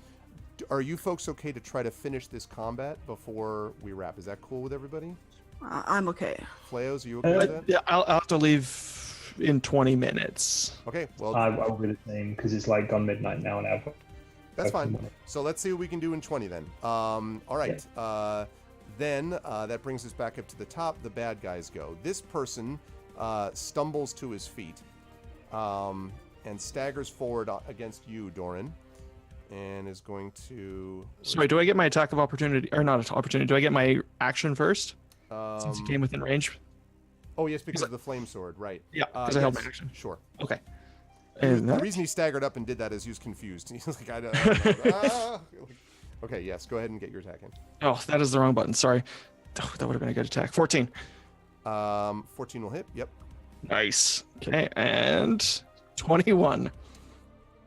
Wow. 1d8 plus 2d6 plus 5 is my flame. Is the 2d6 plus 5? Okay. I need to double check on that. I know that we talked about this sword, but I don't remember the 2d6 plus 5. That's a lot of damage. Okay. Well, the plus 5 is my normal bonus. Okay. The fire damage is 2d6. Okay. That is fine then. All right. Let's see. That's all right. Okay. Lovely. So now he sort of is like that. He's like that sucked a lot. And he is going to sort of jump forward and try to do what he can here. So let's go with Super Berserker. All right. He you can see that he is raging and angrily at you. Not actually, it's not a formal official rage per se, but he's angry. I was gonna say. And okay, so let's see. That is going to be an 18 to hit. Yep. Oh no, actually, no. I'm not used. I have a 19 armor class. 19 armor class. Okay. So he just misses and sort of seems upset about that fact. These ones are going to try to see if they can charge forward. Okay, we're going to see what happens with their dexterity saving throws. Let's see. No, both of them are going to miss. They were hoping to get across and try to close the gap and sort of slide. Didn't work out for them. So they slide to a stop right next to Raksha, and this one's going to slide to a stop both right there, basically behind his compatriot. Let me just move that for a second. You go here, and you go back here. Okay.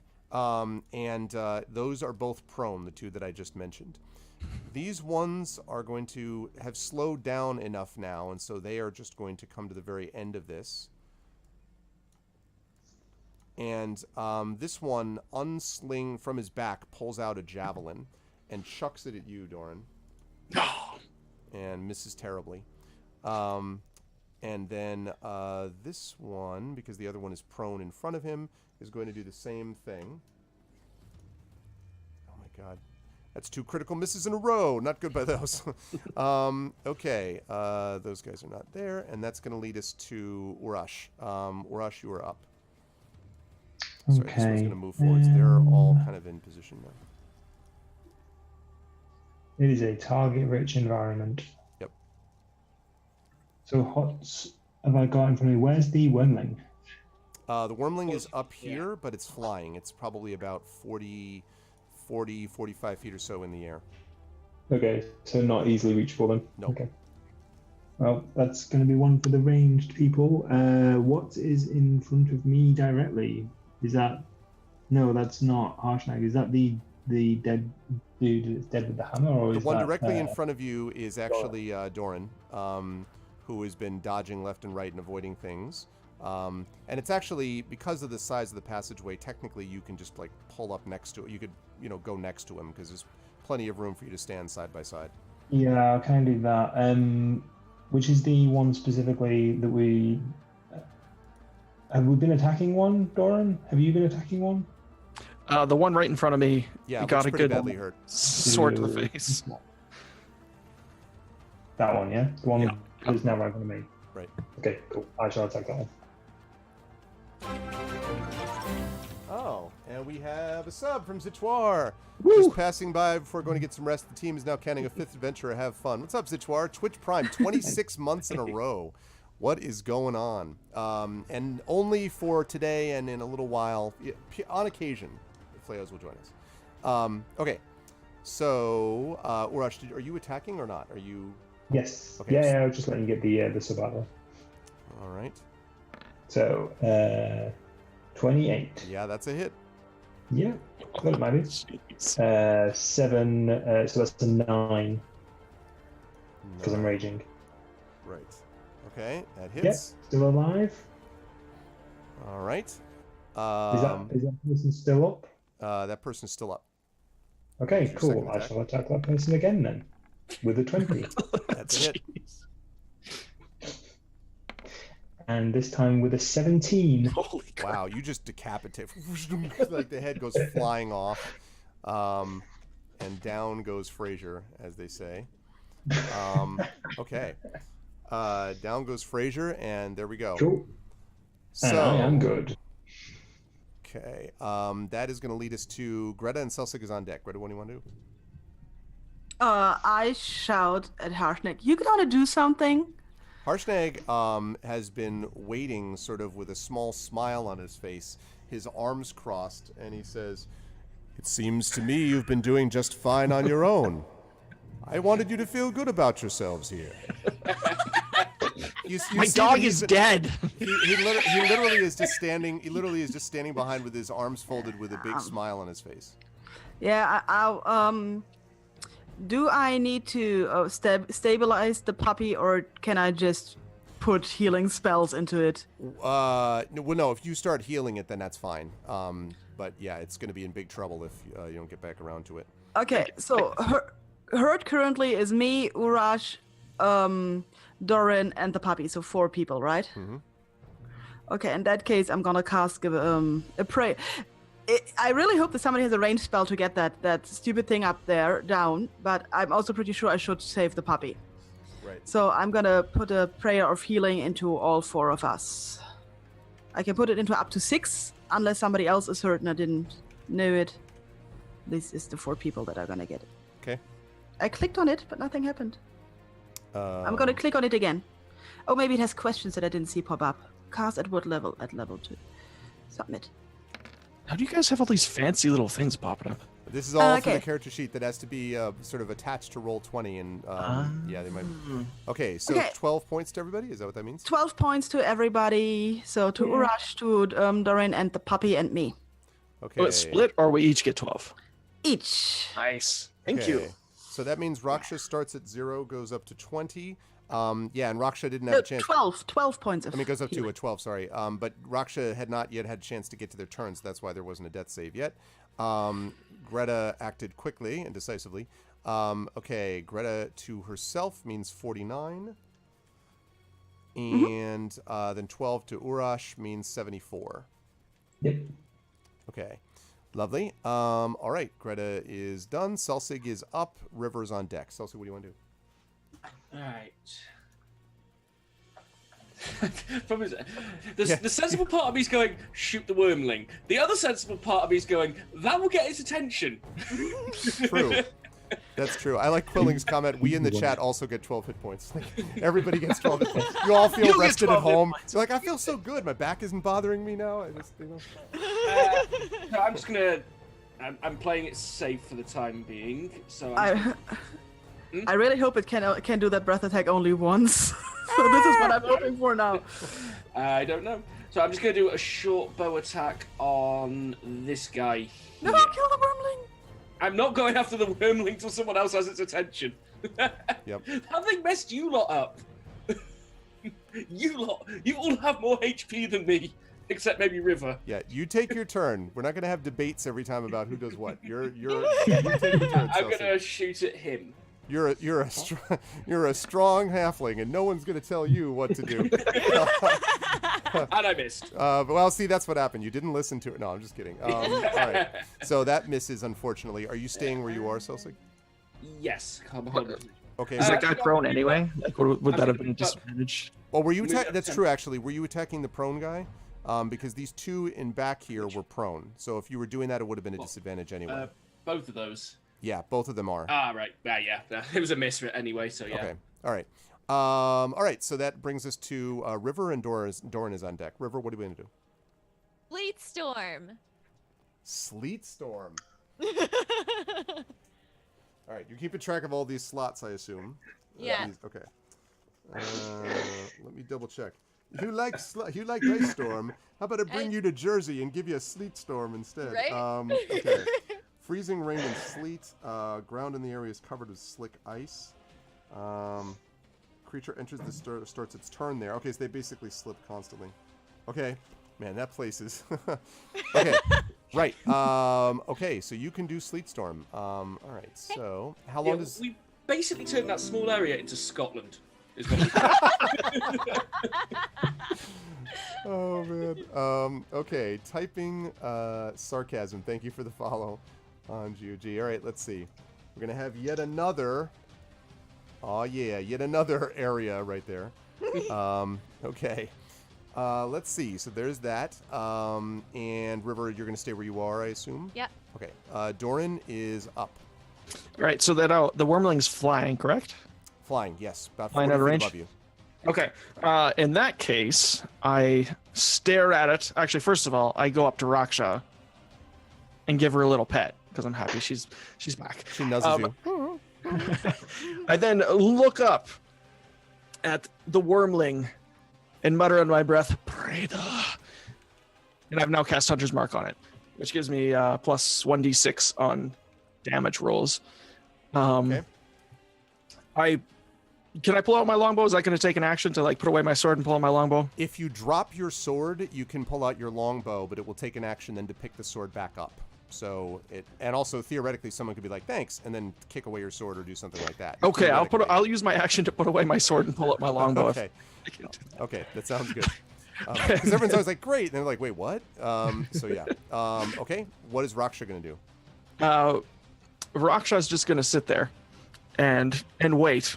Okay. Because Raksha can only take an action if I don't take a second action, is how it works. So I see. So you took the right. Okay. So Yes. she's going to sit there. Right. Okay. So now wait, do I get my second action though? oh, you haven't taken your second action. No, I Okay, haven't it was an action to do that. Yes, you can now fire with your second action. Okay, I will fire with my bow at the wormling. Okay. Go ahead. Thank God. Oh, dang it. That is not going to hit. Doesn't miss by a lot, but it does miss. Yep. Unfortunately. Okay, and now it is going to go.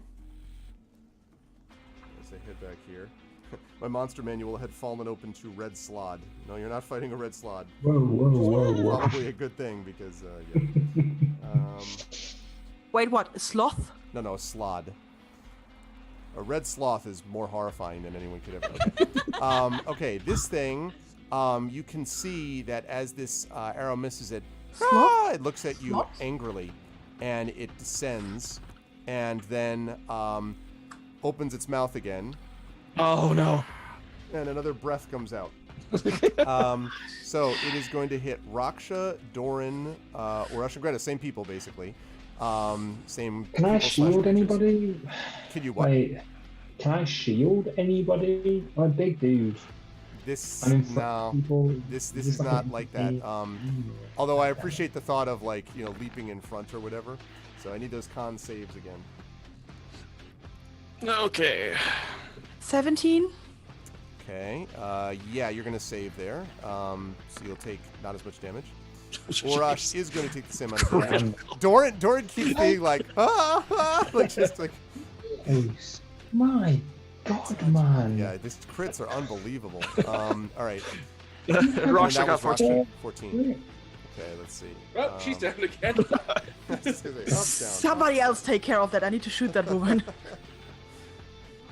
Proving Greta's concern about the wormling. Yeah. When their breath weapon recharges, let me tell you. Okay. But if we survive this, the hammer guy had like a scale mail with those scales. That's true. Okay. How tall was he?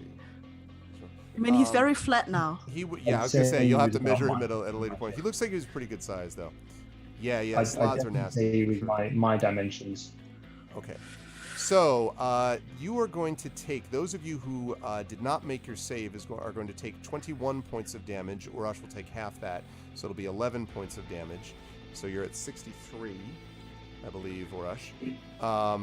And everyone else is going to, let's see, and then Doran is also going to take 11, which puts you to 45, I believe? Yes, yep.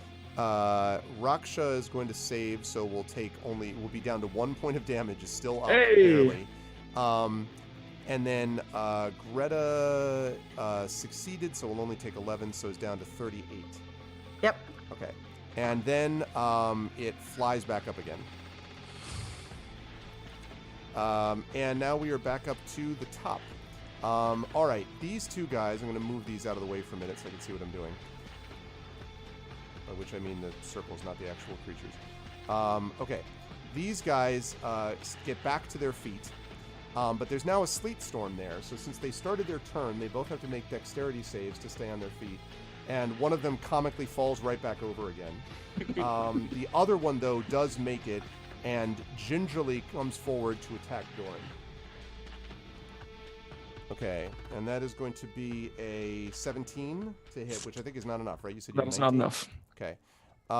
Let's see. This one is comically on the ground, so can't do anything. This guy is going to move forward, and we're going to see whether he stays on his feet, and he does not. These guys are the worst dexterity saving throw people of all time.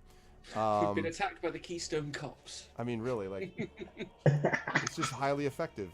This one in the back is going to be there. Okay, so let's see. So basically, everyone now in the area of effect is prone, except for, so this one is not prone. He's behind it. This one in front is not prone, but he just missed. And so, yeah, I know, exactly, right? Okay, Urash, you were up. Can I reach a prone person? Yeah. Let me see, actually. Well, the one in front of you, let's see, Doran is there. Is not prone. Yeah, I was going to say, I guess you would have to go, not necessarily, because you'd have to go here, and that would provoke probably an attack of opportunity going past them. At least it would put you in a bad tactical position.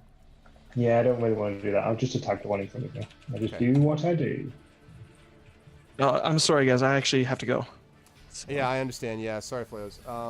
All right, we will have them sort of finish up with you, and then I guess we'll have to figure out what you're doing in terms of where you go after this, because I thought that you wouldn't be getting too far into the temple. So maybe you can, after this, we can sort of just chat briefly on Discord about the setup in terms of where you leave to. Yeah, for sure. We could talk about that otherwise. So, Chad, can we get some love for Fleos for the surprise today, for the return of Doran? Thank you so much for having me, guys. Absolutely awesome. It's been a blast. I'll be back. Yeah, really, really good to have you back on. I will see you guys later. To say, but it was nice to have you here. See you later. Bye. Awkward. Gotta wait to click the leave meeting button. There we go. Okay, bye for now. Bye. All right, just give me a second. I got to recapture these windows, which I will do in just a moment. And I know, Mike, you had a hard out soon as well, so I understand that. So I knew this was going to be a busy, busy combat, and I didn't know. It depended on whether you avoided it. But then when you guys started playing curling, then it was going to be a little bit harder to. Hey, don't blame our tactics, man. No, I mean, listen, I totally understand the reasons for those tactics. Here we go. Lovely. All right. Good. Okay. Where were we? There was. Will a 14 hit? 14 will. Yes, will hit. Will hit. Oh, it will. Oh, okay, Yes, cool. Not what I 14 said. hits. So on that first one, I will inflict 15 points of damage. Okay. And on my second attack, so a 19 will hit. 19 will hit. Yep. I will inflict 9 points of damage. All right. So he's starting to look kind of messed up. He is starting to look fairly hurt. You would say. Awesome. That's me at the moment. I don't have any more sneaky attacks. Okay. That is going to lead us to Greta, who's up next. Okay, I will put a guiding bolt into the wormling. Please, somebody take out that wormling. Currently, nobody is dying. Oh! Wow! Good God! All right. When we need it. Okay, why doesn't it roll the damage though? Click the name. It might roll it then. I did. Yeah. I clicked the name. Anyway, it is 4d6. I will just manually roll that. Well, actually, since you have, you just critically hit it. So 4d6. So it's max damage. Mm-hmm. So 24. You blow it the hell up. You actually blow it out of the sky. Yes! And you it slams into the wall. There is sort of a collective gasp from the assembled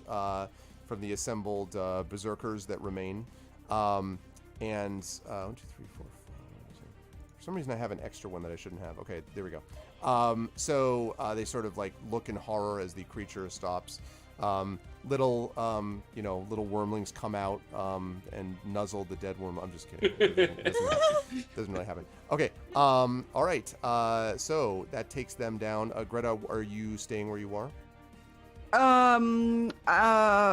This is not a bad place to be if I want to kill people, right? So I stay here.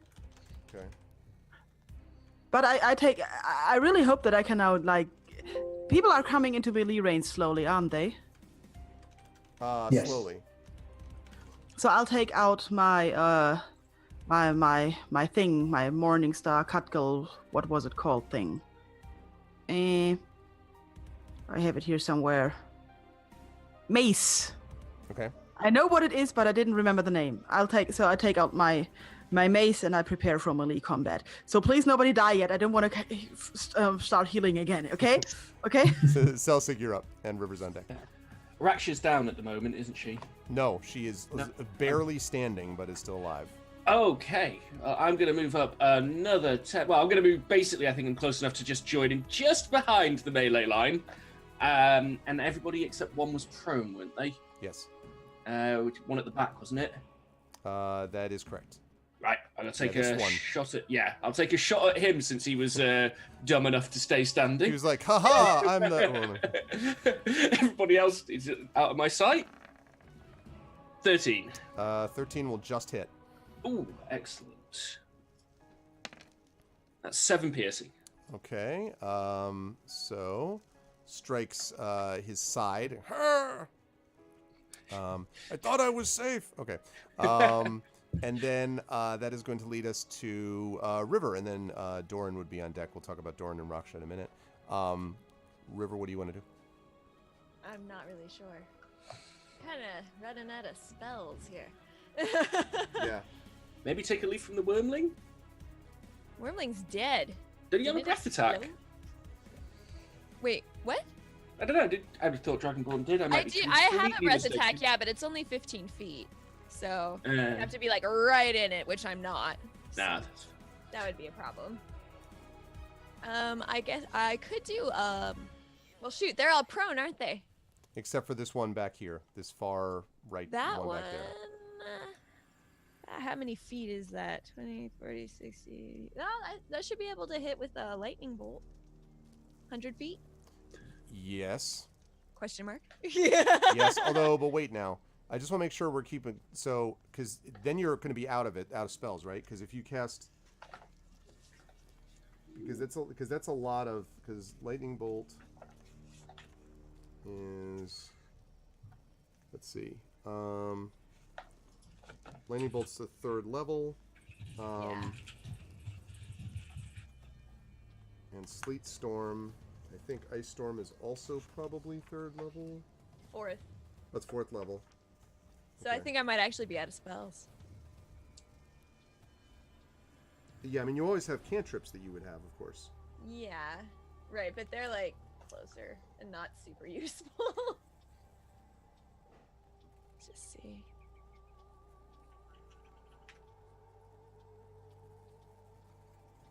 Oh my, Loki, seriously, Cat, you are not helping, bro. Oh my goodness.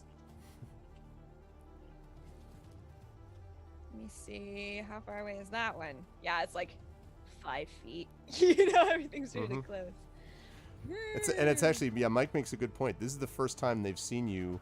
I mean, they have seen you do sort of things that seem to have some magical qualities, like dealing with the Dragonborn or whatever, but they have not seen you just be like, pew, pew, pew, pew. Like, this is the coming out party for River in terms of, like, Yeah, spells. exactly. You know, like, that's why the Harpers wanted her, I see. Yeah, this is the Galadriel moment where she's like, Yeah. and you are the queen! Yeah, exactly. All will love me and despair. Could I go talk to Harshnag and try and convince him to fight with us? Well, if you want, he legitimately does seem to be watching to see how you're doing. You get the impression that he's not staying out because he's being whimsical. You get the impression that he's kind of waiting to see how things go. I mean, you're welcome to go talk to him if you want, but... Yeah, well, like, to try and get him to stop standing around and watching how things go and being all neutral, and watching us all die and help us out. So I think that's what I'm gonna go do. Okay. Over there. So It's like, what, 10 feet? he sort of says, excellent. It's all going very well. I'm most impressed. Well, that's great and all, but the puppy hurts and everyone's hurting, and it would be really cool if you could just go in there and just, like, kick those guys so they're not fighting us anymore. And he says, but I thought that you would want to have the chance to prove yourselves. You've done wonderfully so far. I mean, we've done a lot of proving over the time we've spent together. I don't feel like that's really a necessary thing at this point. So if you'd be down, I think we'd appreciate a little bit of giant stomping at this point. And he says, so, I see. You feel as if you'd like to... And he kind of thinks about what he can do, and then he's like, I suppose I could be involved if you wish, but I'll need to ask all of you to clear out a bit. Okay, so just like turn around and shout, everyone get out of the way! It's like for the Princess Bride, everybody move! Yeah, exactly. So, okay, all right, we will see how they react on their turn. That's going to lead us to Doran and Raksha. Now, I'm trying to think if I can have, because he doesn't have his sheet up here. Let's see. I think I have his character sheet. Yeah, I do. All right, what I might do is I might pop this in Zoom chat and see. Yeah, I'm going to pop this in Zoom chat, and would one of you be willing to just run him for a bit? put it in there.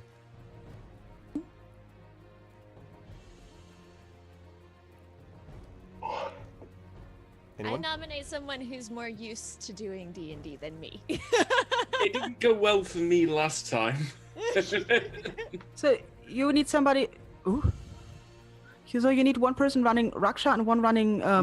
Doran? One person can run both. Raksha's easy. I mostly just want somebody to be able to run Doran, which I think is mostly just going to involve attacking melee, is my guess. But he Yeah, put he put his sword away and has the bow out right now. that's true. Yes. Okay, I think can we just all agree he shoots somebody? Yeah. Yeah, Okay. I think Yes. shoot somebody. Yeah, I mean that's what Okay. he wanted to do. Doran shoots somebody. Although you know what though? Actually, if you look, I don't know if he shot that 20 when he critically hit. I don't know if that was a bow or if that was a or if that was melee that he was doing that on. I But guess it he's- was longbow. Yeah, I guess it was longbow. Okay, so he's It was shooting longbow. Okay, who is he shooting? There's one who's standing. Mhm. Okay. We shoot that one. Okay, that Yeah. sounds like a plan. Go ahead and do that. So you can roll that and just add, and I put the little link to his stats, so you could just So I just 1d20 you want for me? right plus the dexterity plus his dexterity bonus, which again is in that thing I linked. His dexterity bonuses plus. Wait. You rolled the. Oh, there's the thing you linked. Wait, I'm on it. I'm on it. Dexterity bonus 2? What kind of ranger is he? Okay, so 1d20 plus 2 roll. His longbow should There be we plus go. 5 90. actually because it's proficiency 2, so it should be plus 5. Well, I hit. Okay. I think it's 19. I hit. Yeah. Yes, that's Okay. definitely Flying up a 19. So- okay. Damage bow is 1d8 plus 2, unless there is something else there. That sounds right. No, I think that's it. 1d8 plus 2. Boop. There we go. 8. Okay. All right. Yes, that. Second action I will use to move Raksha away. Okay. And that's it, I guess. Okay. So we're just gonna have Raksha assume disengage, right? Because if they Yes, like really, like get back to wherever Harshnag was. that's fine. Actually, because- yeah. Normally you wouldn't be able to do that. She wouldn't be able to do that because of provoking an attack. But in this case, there are 2 prone people in front of her, so it means that she's able to move away without too much difficulty. Yeah, that's my thinking here. All right. Okay, Okay. done. So at this point, I will ask if everyone has basically, as I'm coming to each person, I'm going to be asking if you're moving out of the way in the way that Harshnag suggested. So I'll talk about Oh, that as I get didn't to each remember of you that for this round. Flails. Well, that sucks for him. So Flayas is going to stay where he is. That's fine. So I didn't remember that. everyone else will need to remember as they go through. So we will talk about this with if Orosh is moving out of the way in just a minute. Okay, and then they are going to move in. These guys are going to, again, attack. All right, this one comes in on Doran, hoping that actually stands up and then is going to attack Doran. Actually, no, can't do that because of the Sleet Storm. Stands up and then this time actually makes the save and stays up. The other one also makes the save and stays up. Moves forward out of the area of effect, tries to attack Doran. That's going to be I think that's a 17. I think pretty sure he said his AC was 19. So yeah, so that's Yes. going to be a miss. The other one is going to move up to you, Urash, and is going to roll an 11, which is not going to get the job done. This one here is going to continue to be prone because he just Keystone Cops. This one, however, stands up and is just going to move. Can't get an attack, but is just going to move out of the area of effect. These two are going to try to move next to them. That one falls. That's not a good square to be. Clearly, you want to avoid that top square. That's where all bad things happen. And this one down there also critically misses and falls. It also helps that they've been falling like it's their job. Like that has also been making this much worse for them. Okay, Urash, it is now your turn. Are you moving out of the way as Harshnag suggested? Nope. Okay. Because I'm in the middle of a rage and I'm in the middle of an attack. Okay. So I will just be just like I am, tenderizing meat on this guy in front of me. All right, go ahead, do that.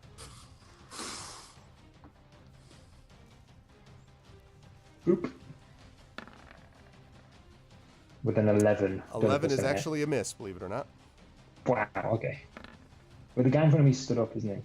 Oh, And again, a miss. Yeah, he stood up, so Oh, it's not. Yeah, he stood up. So I'm distracted, obviously, by the. Because you heard something about move out of the way, and you're like, what? Yeah. No, What? What? No. I'm busy. Okay.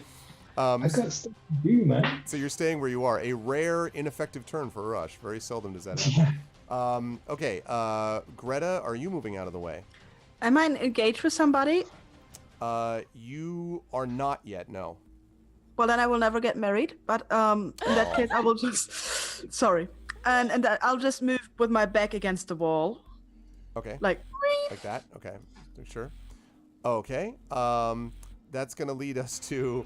So she's going to go there. That was solid. That was solid, Byron. Okay. And then Celsig, are you moving out of the way? I'm going to pull back 20 feet. Okay. And was Urash's target prone or was he standing? Urash's target was prone. Standing. The two Standing, in front so of I'm him. gonna try- These guys are out of the area effect. It's just the two in the middle here who were affected. Yeah, so I'll try and do a sneak attack on the person engaged with Urash Okay. then. That's a miss, unfortunately. Not gonna get the They have job stole done. all the good rolls. Yeah, exactly. Some of you are having no problem with constant crits. Okay. That is going to lead us to River. So, River, I assume you're getting out of the way. And are you Yeah, saying yeah. anything to, like, Harshnag as he seems to be getting ready to do something? You don't know what? Thank you. Okay. Do you have any weapons to attack with or no? I'm just double checking. You've done I plenty this have game. a quarterstaff, but that is it. Okay, that's fine. You've done plenty, so. Okay. Right, okay. That leads us to Doran and Raksha. We're going to have a chance now to act before... Oh, I'm sorry. It was No, because she talked to Harshnag, right. So never mind. Doran doesn't get a chance to move. Harshnag sort of lowers his shoulder and basically bowls forward straight towards them. So I need you to make a dexterity saving throw at disadvantage, Urash, as they pass. I'm going to need Doran to do the same thing. Okay, Doran, dexterity save +2. Do I see him coming? No. From behind you, as you rage hit someone in front of you. One. Fortunately, your mirror Two. that you keep above you. Okay. Yeah. The mirror I keep on my axe. Yeah. That is the case. Okay. 17. 17. Okay. That will actually... So you... Miraculously, you kind of stagger to the right just as this huge thing, like, blows past you. And you see that he basically takes these two attacks on the two that are back here, the ones that are prone on the ground. And literally, you see they have this horrified expression, and he, as he does this, as he brings his axe down upon them, he has this moment where you sort of see this thing which has, like, it seems like it's almost like there seems to be frost on the edge of it. And as he hits them, there is this horrific sound of bones cracking, and he basically just annihilates both of them, one each time. Just 1, 2, 1, 2, 2 attacks on each of them. And you can see that they are literally, not only are they cut, but you get this moment, River, of seeing that their wounds are immediately apparently cauterized by frost. There's something that this thing hit and just, like, cold sort of do over.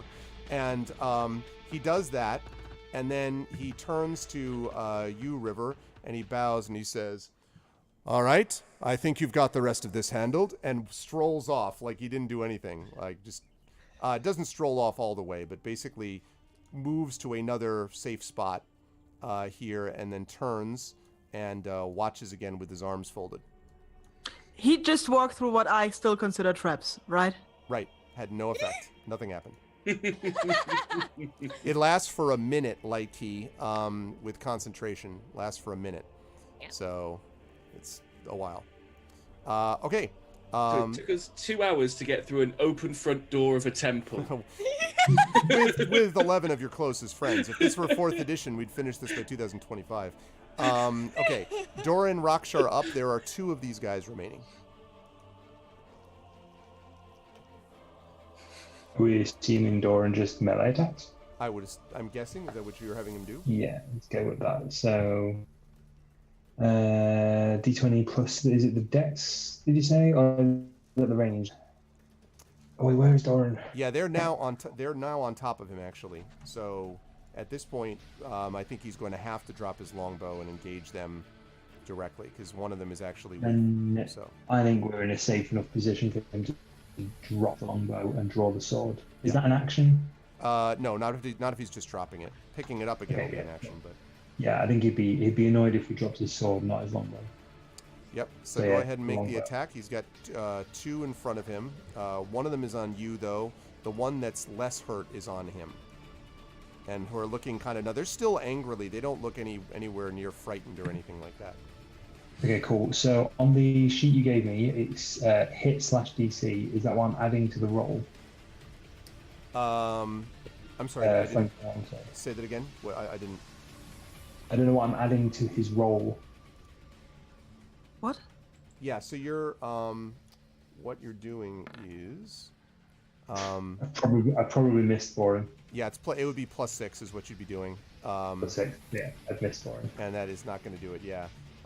With his second action, you can either move Raksha or you can have him attack again. I think attack. I think the one that's hurt most. Okay, then he's going to move. That's fine. So he'll turn to this one. So he and Urash will both be on the same one. Oh God. Okay, so that's 3 + 6 is still going to miss, unfortunately. Yep. So we got 9s going on. All right. Okay, that is going to bring us to. That is going to bring us up to the bad guys who are not feeling good about their lives. Okay, both of them are going to try to aim at you. One of them is going to get an 18 to hit you, Urash. Yes. Okay. And they're going to do 6 points of damage, therefore 3, so not a whole lot. Okay. Thank you. And that's going to bring us down to, speaking of Urash, so you were on them right now. Yeah, and in answer to this question, Aardvark, just quickly, normally this has taken about 3 hours to do this combat, but again, there are literally about 18 different combatants operating here in a relatively small space, and 11 of, like, basically 10 creatures, including a wormling. So, like I say, actually 5e handles combat much more efficiently than would have been the case otherwise. And normally they don't get into fights this involved, this elaborate. So, and a lot of status effects. So, okay. A lot of talking about whether or not a door was trapped. That was the time. Yes, that was the extra time. Anyway, you're up, Rush. Oh, Matt, 14? 14 will hit. Yep. We're looking at 10. Yes. Okay. That one This is on the one that is in front of Urash. Which is pretty hurt. Yeah, looking even more hurt. Starting to look very messed up. Okay. Let's see if we can go for the decapitation. 27. I believe that will hit. Yep. And we will go for 17. Oh my gosh. Very close to death. Like just like this huge sucking chest wound. Not quite dead though. But very close to death. Okay. Oh, there's. Didn't need to. It's fine. Just randomly we rolled that. And then Greta, you are up. One very hurt berserker, one sort of hurt berserker, and that's all. Whichever is closer to me is going to get hit with the mace. Okay, that would be this one up here. So you are now moving in to engage them. Yes. Okay, go ahead and do that. Hit. Okay. You guys also have rolled, for the most part, very well. I know Celsa get a couple of misses, but for the most part... 3. 1d6 plus 3. Roll. Boop. Damage. I hit him on the head with 7 damage. All right. Okay. He did not like it. Okay, so you're staying engaged with him. Celsig, you are up. Okay, so I'm going to drop my bow, draw my rapier and short sword, and I'm going to go after whichever one is the stronger of the two. That would be the one over here. I'm trying to think if you can get there. Okay. 20. I was about 20. I can move 25. I was about 20 feet behind. I would say you can Yeah, I think you can get there. So go ahead and do that. And was he engaged currently? Let's see. Yes, he's engaged with Greta. Right, so I'm going to try and get him with a sneak attack with my rapier, and I get a bonus short sword attack too. 21, right Hit. when you freaking want it. Hit. Right. Yep. Here we go. There we 6 go. million damage. Okay. Let me roll my bonus attack just cause. Is that a 21? That's, yep, that is 21 points of damage. All right. Okay, that hurt a lot. And then I hit him with my short sword, I That think. hits too. This is just a straight D6 for an extra 2. Okay. Yeah, he's looking. That hurt a lot. Also, I want to point out this is what happens at level 7. Like, so they got hit for bunches of damage. They hit for a bunch of damage. There was a lot of stuff going on here. Okay. And that is going to lead us to River, and then Dorn will be on deck. I think you're muted, River. Try. Am I? Yeah, you are now. I guess it's because I wasn't talking. It muted itself. Oh, okay. Okay. Since I am nowhere near anybody, is there even? No. Yeah, that's like it's a 40-foot corridor, so there is room up there. Oh yeah. Could I go up there? Okay. It just looks a little crowded. Is all. Yeah, so it's because I'm zoomed in maximum. Like. Yeah. Yeah. Okay. Well, I get as close as I can. Crap. What do I even have? Yeah, I have a quarterstaff. I guess I could try to like stick my quarterstaff at something. If you want. I guess. Like I don't know. There's not much else I can do. You don't have to. I mean, stick. you're maintaining control of the sleet storm. So if you want to continue to do that, you can do that. Yeah, I guess I could just keep doing that. I could just stay back here with Puppy and continue sleet storming. Yeah, because like technically you could do that even while fighting, but if something hits you, that could break your But concentration. then I lose it. Yeah, and I'd like to hold on to that. So. Okay. So that's going to lead us to Doran and Raksha. One incredibly hurt and one pretty hurt is all that's left. Yeah. Okay. What are we doing for Dor? Just he's having a sword right now, so maybe just hit somebody who's just the next person gets hit. Just Urash 2.0. Let's whack whack. Okay. Go ahead and do that. Okay, so that is plus A 6. better roll than mine. So it's a 1d20 plus 6 with the sword. Okay. Yep. Yep. There we go. Yay! 10 is a miss, unfortunately. Well, then assuming you're going to do it again because he's going to keep Raksha. Yep. Yeah. There we go again. 25. Yeah, that's a hit for sure. And then it's 1d8 plus 5, or is it 1d10 plus 3? It's a lot. It's 1d. I think it's 1d8 plus 5. I think we just determined. 1d8 plus 5. Does Coming he up. not get bonus because it's flaming? 11. Right. And then I think I'm pretty sure he couldn't put it away if it still was flaming, could he? Right. That's true. Although I think he may have added, but I think that's good for now. That was on the more or the less hurt guy. I'm sorry. So, whoever is closest, not walking around here just hitting people. Okay, the one that would be closest to be the hurt one. So the less hurt 11. one. Yeah. Yes. But he's looking really hurt now too. Okay. Okay, and that's going to bring us Hang back. on. Up to Did we need to add flame damage, or was it not on fire? It was not on fire because you'd put it away. Although I think when he actually drew it, he probably he said it was 2d6 before. So add another 2d6 to that, Greta. Another 2d6. Yeah. Okay, coming up 2d6 plus nothing, right? Right. Just 2d6. This is just for the damage. Okay. There we go. 7. Okay. So they are both extremely hurt. Okay. They are both nonetheless not giving up. They're with rage wild in their eyes. They're both going to continue to attack Urash. One's going to miss. Another one I think is going to hit with a 22. Yeah, a little bit. Just a bit. Okay, and that is going to do... Okay, that's going to do 7. So again, that's 4. That gets done to Urash. Yep. Okay, and that's going to lead us to... Those are those guys. Okay, that's going to lead us down to Urash. 2 left, both very hurt. Yeah, awesome. The one in front of me, I will attack him. Okay. Yeah, that's a good point, Poison. Although they're not actually considering retreating, it doesn't look like. They are just fight to the death mode. That is not 12. going to hit, unfortunately. That's not going to hit. Okay, same target. That will 27. hit. Yeah, that hits. So it will be 16. Okay. Yeah. So you just a massive, strike to the chest, drops over, blood pouring out, falls forward. Okay, and that just leaves one left. All right, Greta, you're up. There's one remaining. Well, it's a question now. What will I make more damage with? But I'll try to keep on macing here. Okay. So I hit it with my mace. Or not. That is not going to get it done, unfortunately. That is a miss, and that's going to lead us to Celsig. Okay, so order of business, same as the first. If he's not paying me attention, I will poke him in the back with a rapier again. Okay. 15? 15 will hit.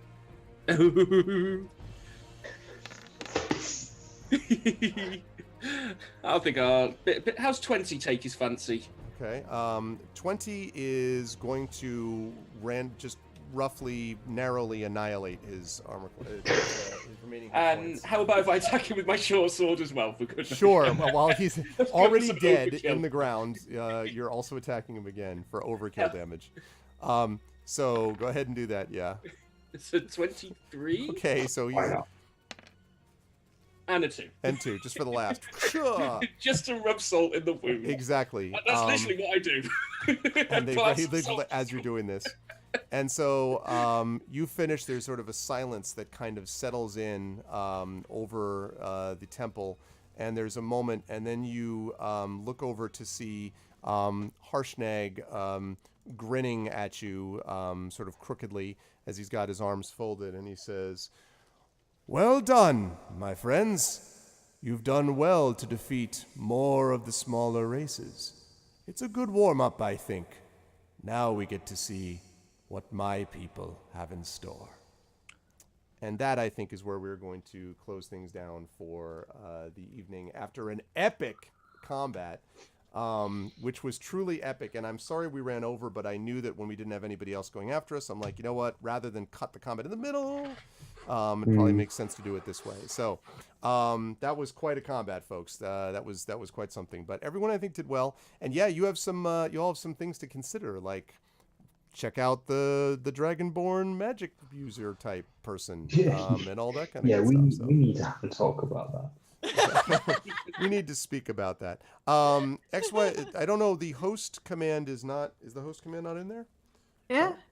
Should be. There it is. Everything's working as it should. Yeah, there it is. I think it's because X5 triggered it. Oh, I see. So there you go. XYZ. There we go. But anyway, lovely stuff today, folks. And I know we got to head everyone off because we're running over. So I will start with the person down at the very bottom. Chai, it was a lot of fun to see River starting to develop further combat-wise. So I'm curious about what you thought about today and when the folks will see you next. Well, I'm a little embarrassed because I feel like I should know combat a little bit better, but I think we did okay. I think it was okay. Now I just need to somehow find a place to take a very long nap so I have my spells returned. Yes. But yeah, I thought it was a lot of fun, and I didn't realize that my party had no idea that I was a spellcaster, so I imagine that's going to be a conversation. But yeah, my next time streaming will be actually this coming Thursday. I will be here playing more at Grim Dawn. And then the next stream after that will be on my personal channel. I will be playing more Astroneer Friday morning. Very, very cool. Thank you. And yes, definitely make sure you check out the Resident Evil 2 Guru, I think we could say, with Chai. But thank you, Chai. Always a pleasure. And that was good stuff. Moving right up the line, Mike, sorry, I know this is late, so you should head directly off to bed. How'd you feel about today? Where will the fine folks see you next? I felt very, very good about today. I'll just make sure I'm not muted again because that's my normal rhetoric. Yeah, I felt really good about the stream. Absolutely love the stream, love the party, love the combat, love the dynamic that we've got going on, love the fact that we got to see River just spew all of her high-level magic just all over the enemy and just be like, I need to sleep now, bye. Just like sleet everywhere, like in Flashdance, like they're just first where there's sleet, ice, just going out. Just like, I know a thing. Yep. But yeah, as you said, it is getting late here. It is now 1 a.m. So I'm going to head off to bed because I'm up in 4, 5 hours, Okay. 5 hours for work. But yeah, if anybody wants to catch up with myself, you can find me on Twitter at MikeSmith_SH. I don't really stream that much at the moment, although I am planning to do some more tech-based streams in the future. So yeah, if you want to follow me, that'll be absolutely fantastic. But this is kind of my home at the moment, streaming with you guys. So yeah. Always a pleasure, Mike. Thank you very much. And yeah, good times. I'm looking forward to seeing how Urash handles things next month. Moving right up the line. Saber, you also got a chance to kind of show off some of your, like, check out all my extra sneak damage that you were doing eventually. When I finally hit. Yeah, well, we took a little bit, but everyone else was taking all the crit rolls, as you had said. to warm so. up. So how'd you feel about today, and where will the fine folks see you next? I had a lot of fun. It was fun seeing some outstanding area control from Greta and River. Yeah, there. it really That was. Like, Yeah. really outstanding stuff that they did. You can catch me tomorrow on my own channel, where I'm going to be starting my highly anticipated playthrough of Yakuza Kiwami, which released today. Been looking forward to that one for a few months now. And I'll be back here on GOG tomorrow evening, where by popular request, I'm carrying on with Realms of the Haunting.